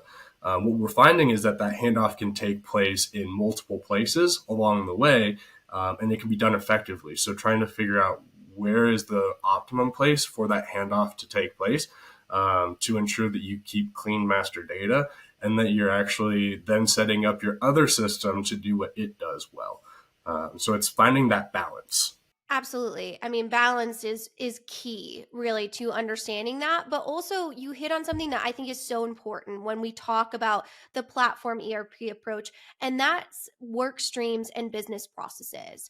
So, we see a lot of times a huge red flag is when a client comes to us with broken or unhealthy processes and they want a technology to kind of heal that. Can you talk a little bit about the dangers of unhealthy processes and integrating new technology, especially when we see new vendors in the AI field, in the kind of niche fringe system field, really push this narrative that I can fix your broken business with my technology? So it's a great question, and we see that so much in the vendor space today, where it's the silver bullet that'll fix all of your issues.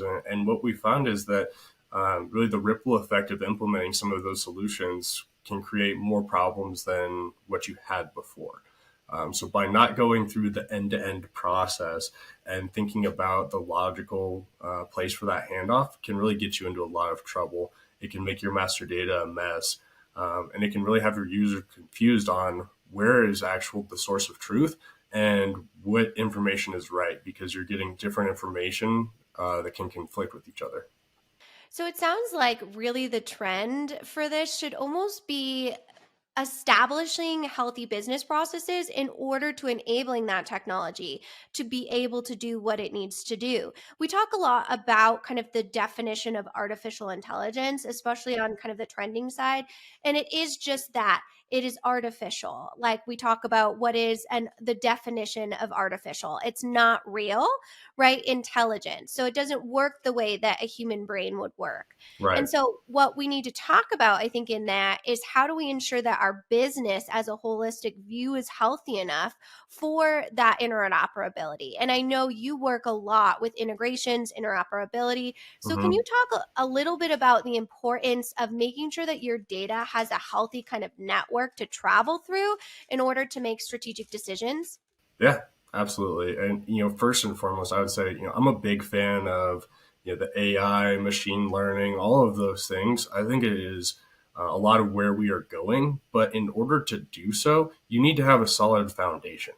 And if you try and just solve your problems with implementing these complex algorithms, you're going to have more confused users than you're going to receive benefit out of it. What you need to do is have a solid business process where you can strategically insert some of these algorithms to get the right outputs. And if you don't have the clean data and good historical data to be able to support these things, it's garbage in, garbage out. You're going to end up getting a mess because you didn't do what you need to with establishing the solid foundation.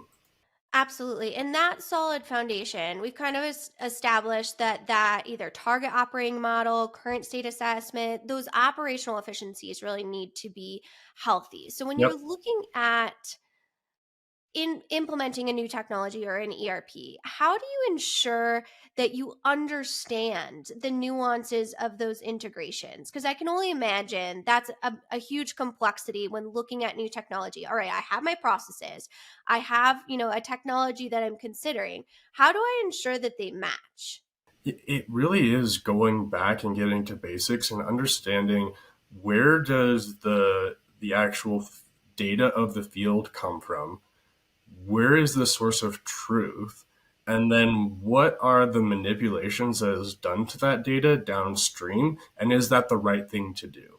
I always talk to my clients about establishing that source of truth and understanding where data is coming in and when you are most confident about it. Oftentimes it's the different slicing and dicing that has taken place, uh, you know, 3, 4, 5 layers away from where that actual raw data comes from that is the source of truth. And that's the figure that's confusing people. So being able to trace your data back to where it originates from and making sure that that is clean and then fixing it from there is huge. Absolutely. And really understanding, as you said, that source of truth, but really, where is your data coming from? What does it look like? And understanding that master data management is going to be a significant pillar of your strategy, because interoperability cannot happen without healthy data. So that's, good data hygiene is going to be one of those phase zero planning pieces that we talk a lot about. And that's a huge job, Oh especially yeah. for our small to mid-tier organizations that are working on scaling, or that have had kind of a piecemeal approach to their technology, and they're kind of ready to graduate into something a bit more sophisticated. So that's definitely so important. Yeah, a lot of those organizations, we found they kind of, will put band-aids or duct tape onto things to kind of keep the business operations going. And when you're talking about pumping a lot of data that a lot of these algorithms need through your pipes, we speak in analogies a lot. So this one is a plumbing one. If your plumbing is held together with tape, you're going to have leaks, and hopefully that leak doesn't cause a bigger problem. So it's really finding the source of where that issue is coming from.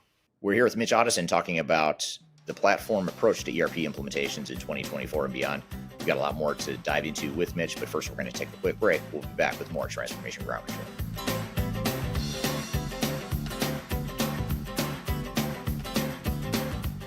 Hi, this is Eric Kimberling with Third Stage Consulting and your host of Transformation Ground Control.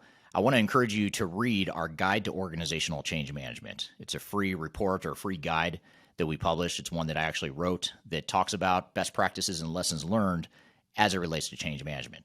So as you know, on this podcast, we cover a lot of stuff related to the human sides of change, organizational change management, including training, communications, org design, all kinds of stuff as it relates to change management. So if you're trying to learn more about change management, or you're looking for more direction and ideas on how to get started on your change management strategy and your overall journey, be sure to check out this guide. You can read it by scanning the QR code on the screen in front of you, or in the links below for this particular podcast episode.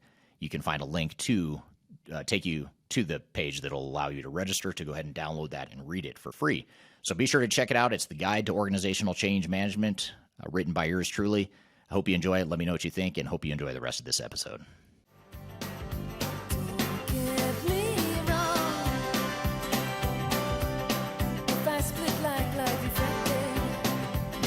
Hello, welcome back to Transformation Ground Control, episode number 154. You can find new episodes of this show every Wednesday by going to transformationgroundcontrol.com. We're here with Mitch Ottoson, who's a director of strategy and transformation here at Third Stage Consulting, and we're talking about the platform approach and trend that we're seeing in 2024 and beyond for ERP implementations and digital transformation. So let's jump back into the conversation. We talked a lot about the trend of those leaks in those kind of SMB type industry or businesses that lead to really critical cybersecurity breaks. We used to see things like we covered in a few weeks back, the big cybersecurity hijack in the casinos in Vegas. And we've seen those on a huge high profile. But it seems as though we've moved to cybersecurity issues in more to those small to mid-tier size businesses. And that's a real issue within their technology portfolio and strategic approach.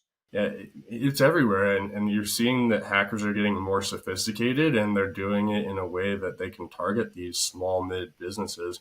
And it's tough because you have to make these strategic decisions about, where's the right place to invest into my tech stack. And security is one that gets left behind a lot of times because people think that they're too small to really be on anyone's radar.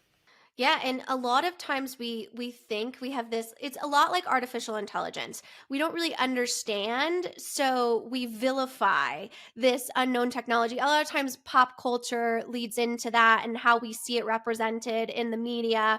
And it's the same with cybersecurity. A lot of times we see cybersecurity breaks for the most, integrity-based intents. They had no idea, your workforce, that this was an opening or a leak. It's not, this nefarious bad actor that wants Right. to, office space your entire organization, right? It's someone that didn't realize because there was lack of communication and education in that operability strategy. Yeah. Well, what we find is it's usually done with the best of intentions. People have this can-do attitude, and they find themselves working around the structure and around the process that has been established in order to get something done. And instead of addressing the symptom, we want to go to the cause of what is the cause of that, and how can we prevent people from extracting that data and manipulating it and emailing it out or posting it onto a web server that really has terrible authentication, or something along those lines. I mean, we can be controlling your environment a whole lot better by staying in your systems. Absolutely. And I think a piece of that as we go into understanding what that looks like is all about that key awareness. And understanding what that looks like. You talk a lot about your source of truth. Well, understanding where that truth may have those leaks or those areas in which could be opportunities for cybersecurity breaches. So I'm hoping you can kind of take us through a pros and cons scenario in this next piece and talking about kind of what does it look like to choose a core ERP versus what does it look like to choose maybe more of a modular based approach, open source, or best of breed. So let's focus on some of the pros of a core traditional ERP system. What are some pros of that approach? Yeah, I would say some of the pros that come in with that is that the integrations tend to be a lot more simple because the different modules are designed to work together. The flow of information is just one thing that I want to say you don't have to worry about it, but it comes as part of the package. So a lot of these have single databases, which allow that information to flow freely without needing to establish an integration. So that's the big pro that I see in my mind. And so it sounds like what we're looking at a core ERP might be things like less internal maintenance needed on the IT side. Yep. So that might be a consideration, right? And maybe these data pathways are already established for you. The integrations are already built. Does that sound kind Yep. of Integration's already built, and you're on a common data model. So you're absolutely right that it is less maintenance for your IT team to keep up with, because your forms and structures all are going to be, for the most part, consistent across the different modules within that tool. And on this series, we're actually going to talk about IT labor shortages. So that's a huge trend that we look at 2024 is making sure you have those efficiencies and understand, again, that awareness key of what does your system actually take to maintain and continue to be healthy and performing to maximize that ROI, which is a huge spend around your ERP system. So can you talk about some, on the other side of that, some pros to maybe a best of breed approach or a modular based approach?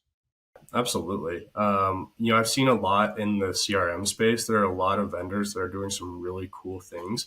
And they're doing, they have low code solutions. They have things where really a business user can be driving the changes and manipulations that they need to see without changing the code. And so they're able to do that, and you're able to avoid having a system administrator or a dedicated IT resource to make reports, to make workflow changes, things of that nature. And so those are things that when you're in a traditional ERP setting, you don't necessarily want those low code changes because it's not as heavy lifting as what is needed. And so it's just not a good fit. And so what you see is with some of these, these fringe solutions and coming through and creating that ecosystem, you can solve for some of the labor shortages by adopting one of these systems and integrating it with your ERP. Absolutely. And that makes a lot of sense for specific businesses. What comes to mind, I'm wondering your feedback on it, is maybe a business that has a specialized manufacturing within their vertical or a specific competitive advantage. We see a lot of businesses that are like, I want to customize. And a lot of times on those core ERP, that often isn't something we recommend because of the complexities that it adds to the system. Yeah, no, absolutely. And that's another really good space where we see in manufacturing, some of the ERPs, it's better to just keep them to what they do well, which is a lot of the financials, and then to go and get an MES or something like that, where it can handle some of these more complicated, complex manufacturing routes and bombs and work orders and everything that needs to go into making a more complicated product or more complicated runs. Let the specialized technology help your business processes there, and then pass the key information back to your ERP to capture what happened and what the impact to inventory was. Absolutely. And if you're not familiar with an MES, no worries. Head over to our YouTube channel, and we have not only our top MES systems. If you are heavy manufacturing, you want to look at that, but also what is an MES system, because those are always good things to understand. And that's the definition of our conversation today, is the platform approach. Say you are a heavy manufacturing business or heavy food and beverage distribution, there's vertical specific applications that can always enhance what that competitive advantage is. Because the balance that you talked about earlier, Mitch, is really understanding what are your needs of the business and where can the technology meet me without losing our true identity and strategy as a business is so important. Yeah, absolutely. And I think that's one of the values that we bring to the table in partnering with us. I had a client that was big in mining, and they thought that they needed a mining specific solution, that if it wasn't a mining specific solution, that it wouldn't work.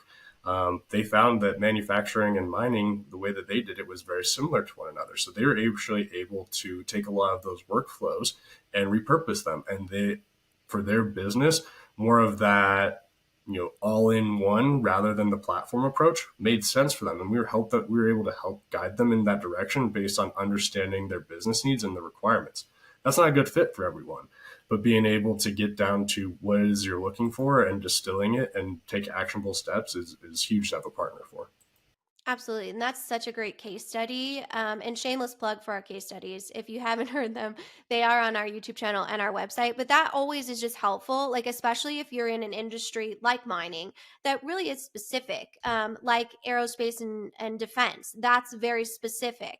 Those areas. And a lot of times that's why industries come to us, is because we have no other goals besides making sure you achieve your ROI on new technology. So great point there. We're here with Mitch Ottoson talking about the platform approach to ERP implementations in 2024 and beyond. We've got a lot more to dive into with Mitch, but first we're going to take a quick break. We'll be back with more Transformation Ground Control.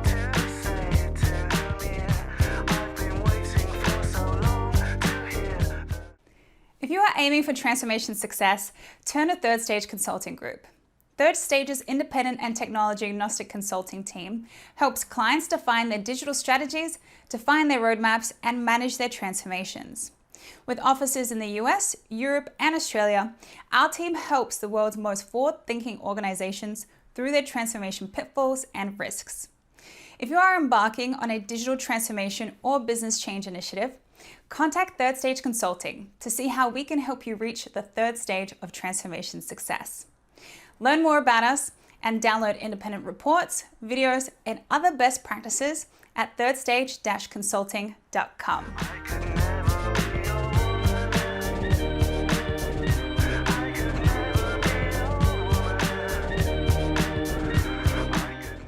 Hello, welcome back to Transformation Ground Control, episode number 154. You can find new episodes of this show every Wednesday by going to transformationgroundcontrol.com.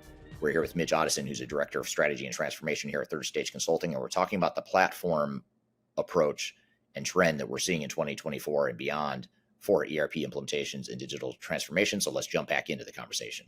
So let's talk about some of the cons. I started with the positive, moving in the negative. Let's talk about some of the drawbacks of choosing a core ERP system. Yeah, absolutely. I think it depends on which system you're looking at, but when you look at the really good all-in-ones, some of them can be expensive. And so, looking at, a few large functions of your business, in order to find one that does a good job in your finance and accounting, your CRM, your manufacturing, whatever your business needs, it's hard to find one that's well-rounded that isn't very expensive.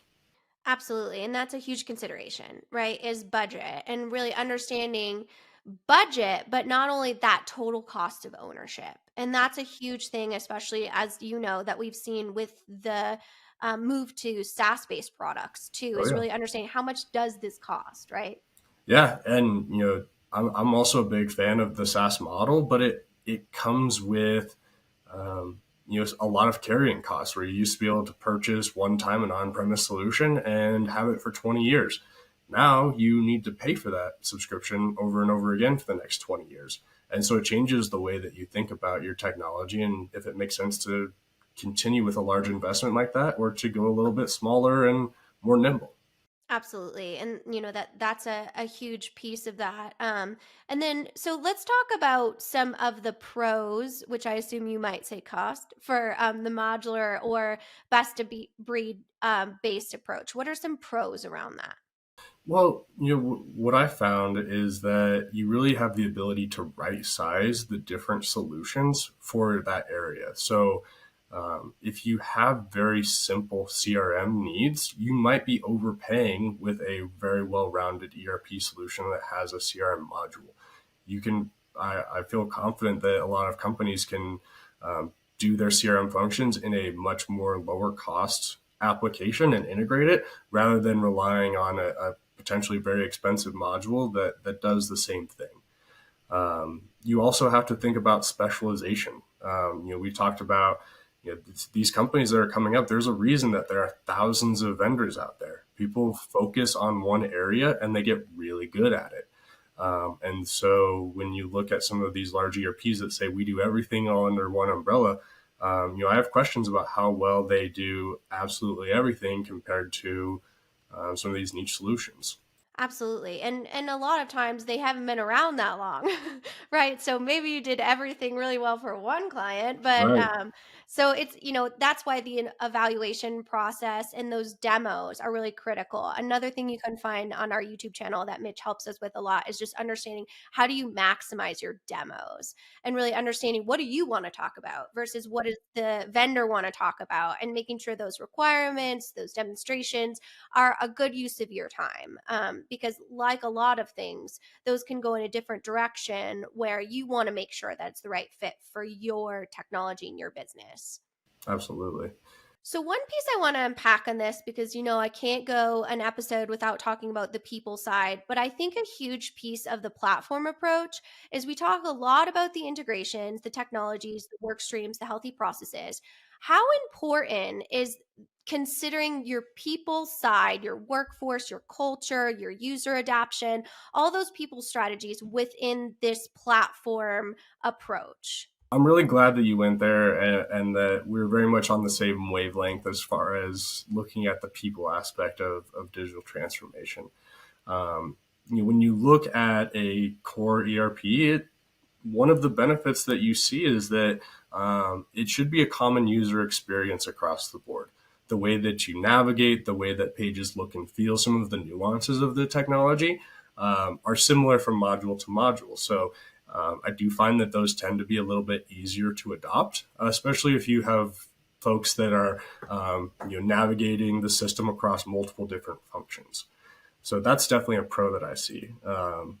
Another way to look at it, user specific type of scenarios where you have to look at what is my team looking for from a user experience. If you have a team that is manufacturing, typically is a little bit less nice on the eyes from a UI experience compared to some of the other technologies out there. Is that okay? Or do you have a workforce that really needs to have that slick interface to respond to the technology? It's an important factor that definitely needs to be considered. Yeah, the dashboard phase. Mm-hmm. Everyone wants a beautiful who doesn't love a gorgeous dashboard, I'm right? But guilty. sometimes are those dashboards accurate should be the true question. But it And are looks they nice. helping us? Yeah, right. Exactly.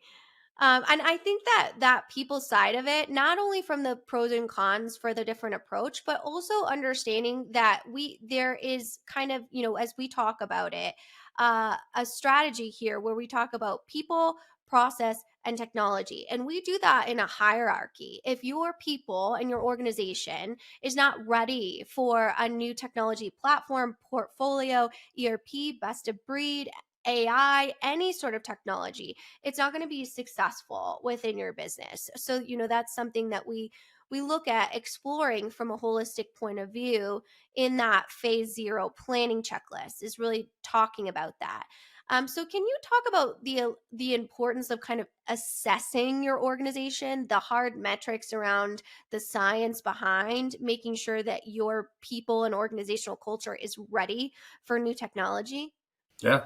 Well, and first, I have to give our team a little bit of a shameless plug here.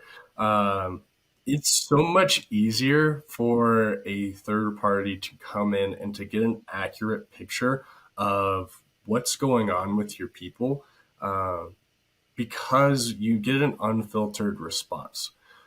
So many times when there's internal transformation teams, you find teams kind of giving the answers that people want to hear, or worried about the brushback of or the blowback of saying things the way that they are.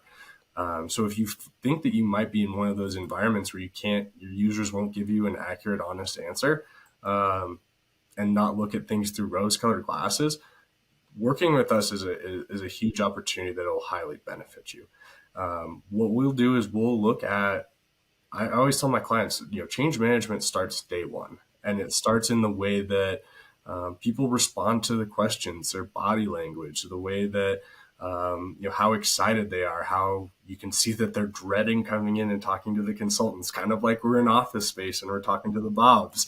It's those types of things that help us to inform the strategy that we put together. Are we expecting there to be intentional resistance where one team doesn't want to give up their spreadsheets? Is it unintentional where people are excited but they don't know that they want to make a change because they've done it this way for so long? There's so many different variables that go into the change plan that we help to craft for our clients, that we do put together a very comprehensive strategy. And I don't know how you do this work without doing that. Absolutely. My favorite meetings to sit in on are what I call the WTF moment, of where we present our organizational assessment to the executive teams who are so pumped and, again, have those best of intentions for giving their team new tools. And they have truly no idea, especially on the department level, what areas of resistance that we may have uncovered, or areas in which they're not aware that there's some sort of cultural level to understanding that. And that's going to be critical to having that knowledge as power in looking at a platform approach to ERP, no matter what the technology is, because it could be the brightest, shiniest, sparkliest, most intuitive technology with the most beautiful dashboards on the world. But if your team is not prepared to consume it or use it or feel as though they have the ability to understand it, then it's going to birth fear. And fear birth is operational disruption. Yeah. I mean, those meetings are a lot of times fun, but sometimes they're tough. We see that, there are leadership challenges too that we have to navigate. A lot of times users need to be empowered, and that comes from a leadership decision where all these fields have been locked down, and, now I have this perfect page, but there's no data on there because of a decision to not, trust my people. And so, we impact and influence change all the way from the leadership level down to the end users. And that comprehensive approach is so important to make sure that your transformation is successful. 100%. Absolutely. Well, this has been such an awesome conversation on so many levels. I always close out our trend series with asking you, what do you think a main trend for digital transformation or digital enterprise operations is going to be for 2024? I think a big thing is going to be data aggregation tools. So the ability to take information out of different systems and compile them into a standard common data model, and then to be able to report on them. So some call them data lakes. There's a bunch of different terms that are floating out there between Fabric and some of these other things where I think people are realizing that technology is very expensive, And rather than buying new technology, there may be better ways to clean up your data, extract your data, and to move your data in a way that doesn't require you to invest in a whole brand new technology. And that's actually such a good point, because a lot of times we see clients that come to us, and because we're technology agnostic and we only have a contract with the client, we don't care what you buy or what you buy, as long as it's going to help your business. We often recommend no technology and some process work and things like that, right? Oh yeah. Sometimes making no decision or cleaning things up before you make a decision is the better way to go. And I would much rather you write your own ship, get your ducks in a row, than just jump in and hope that a transformation will fix some of the issues with your leaky pipes. All right. Thank you, Mitch. That was a great conversation. And I thought you had some great questions for Mitch and some good clarifying points you made, Kyler. Yeah, it was a great conversation. Yeah. It's one of my favorites. I love to talk to Mitch because he's one of those unicorns in the industry that is an operational, very technical specialist, but also, as he talked a lot about in that conversation, the importance of people-centric strategies or organizational change management within looking at what's the best technology for your organization. So, Eric, I know that you and Mitch, obviously, and the rest of the leadership team here talk a lot about kind of that best for you type of approach. But something I wanted to bring to you that Mitch had kind of talked about was that source of truth, as he called it, or the main kind of data source. He talked about, when I asked him at the end, what do you think is the top trend for 2024? He talked about this data aggregation strategies that needs to be kind of the forefront of understanding that. And I thought I'd bring that to you. Do you really think that is going to be really the main core strategy to digital transformation moving forward, is understanding your data and making it actionable? It is. And I think we have to also, to go a step further, restructure our expectations around what data means. In the past, I think we viewed data as sort of a static, historic sort of a thing where we could report our profit and loss statements and, generate whatever reports our higher ups might request within the organization. But now we have to think of data not only as that, but also something that can inform decision making and look ahead to the future. So it's sort of mixing data and the value of data with emerging technologies that can help you, predictive analytics and artificial intelligence, machine learning, the robotic process automation trend, all these different technologies that rely on solid data to do more than just provide historical context, but also give you a path to point to the future and make better decisions. So I think that's really the first step, in my opinion. Absolutely. Well, what a great conversation from both of our guests today. I think we got a great foundation and strategies from one, and then kind of a look forward to what you can do as an organization from a process automation or optimization standpoint, but also understanding how your technology fits in that and what that roadmap really looks like moving forward. So I think so far, I dare say it, this is my favorite episode of 2024. Oh, well, that's good. I guess maybe a smaller sample size to work with, but I'll take it. It's still number one is number one, so we'll take there it. we go. There we go. Well, good. Well, thank you for guiding us through that conversation with Mitch, and thank you to Mitch and Tavis for being on the show with us here today. And thank you, as always, Kyler, for being part of the show, and to the audience for asking great questions along the way. And want to thank the audience in advance for sharing this podcast with other colleagues and people you think might be interested. We'd love to get the word out and spread this information to as many people as you think it will help. So that's probably the biggest way you can help us, is by promoting the podcast to your networks and sharing it with your community. So thank you, everyone, for being involved here today. We hope you have a great week, and we'll see you next week on Transformation Ground Control.